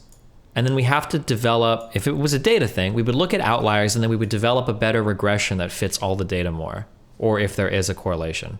there's a number for that. Like, is it the R squared or whatever? The relationship between things? So I think rather than trying to explain away all of this, I need to have a story for, well, actually, and I was kind of figuring this out in the middle of the debate, talking about the slavery thing. What I need to do is I need to say, like, well, actually, throughout all of human history, certain groups of people have suffered more than others. So it makes sense that at some point there would be groups of people that would try to right those wrongs. And I think that this is more explanatory of that behavior than anything else. But even so, I still have to deal with all the data that looks like it fits the line. And, man, I don't know. It's also really annoying to argue with people like this because they're never going to give you a smoking gun, or they're never really going to truly prove deductively something is true. It's always going to be a ton of inductions to build some premises that kind of sort of fit a deduction, but it's so much more tenuous. Yeah, it's hard to like grapple with that. Yeah, I don't know. I'm not sure. It's a difficult one. It's the hardest people to debate are kind of like conspiracy theorists. I need a different word. People that present to you a grand narrative, but don't give you like any hard points. They're just trying to connect a whole bunch of data in a certain way. And it's not like, I don't disagree on any of the fundamental points, but I just disagree on the connection.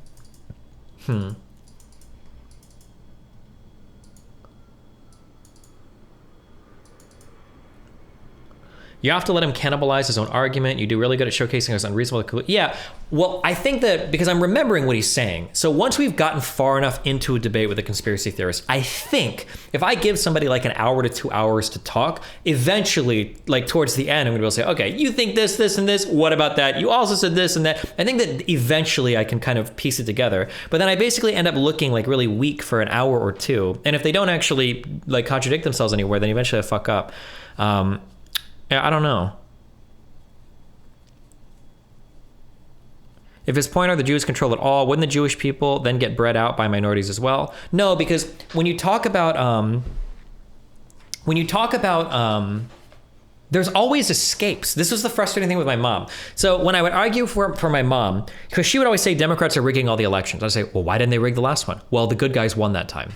Okay, how are they all powerful, but then sometimes they just fail on really easy things? Like, why didn't the Clintons just kill the guy that exposed Seth Richard or whatever, if that was like the thing? But then it's the same thing here too. It's like, well, the Jewish cabal is leading all of society down this path and they're controlling everything. And it's like, well, how is there like one or two whistleblowers then that broke the Rotterdam thing or whatever? And it's like, well, because there was so much pressure. It's like, but I thought these people were all controlling, right? You're talking about people that can control. So it's like these, whatever group of people they're talking about are always so powerful that they can control so much until they can't, until it fit. I don't know. It's very, very, very frustrating to deal with it because it's simultaneously like so powerful, but not powerful at the same time sometimes, you know?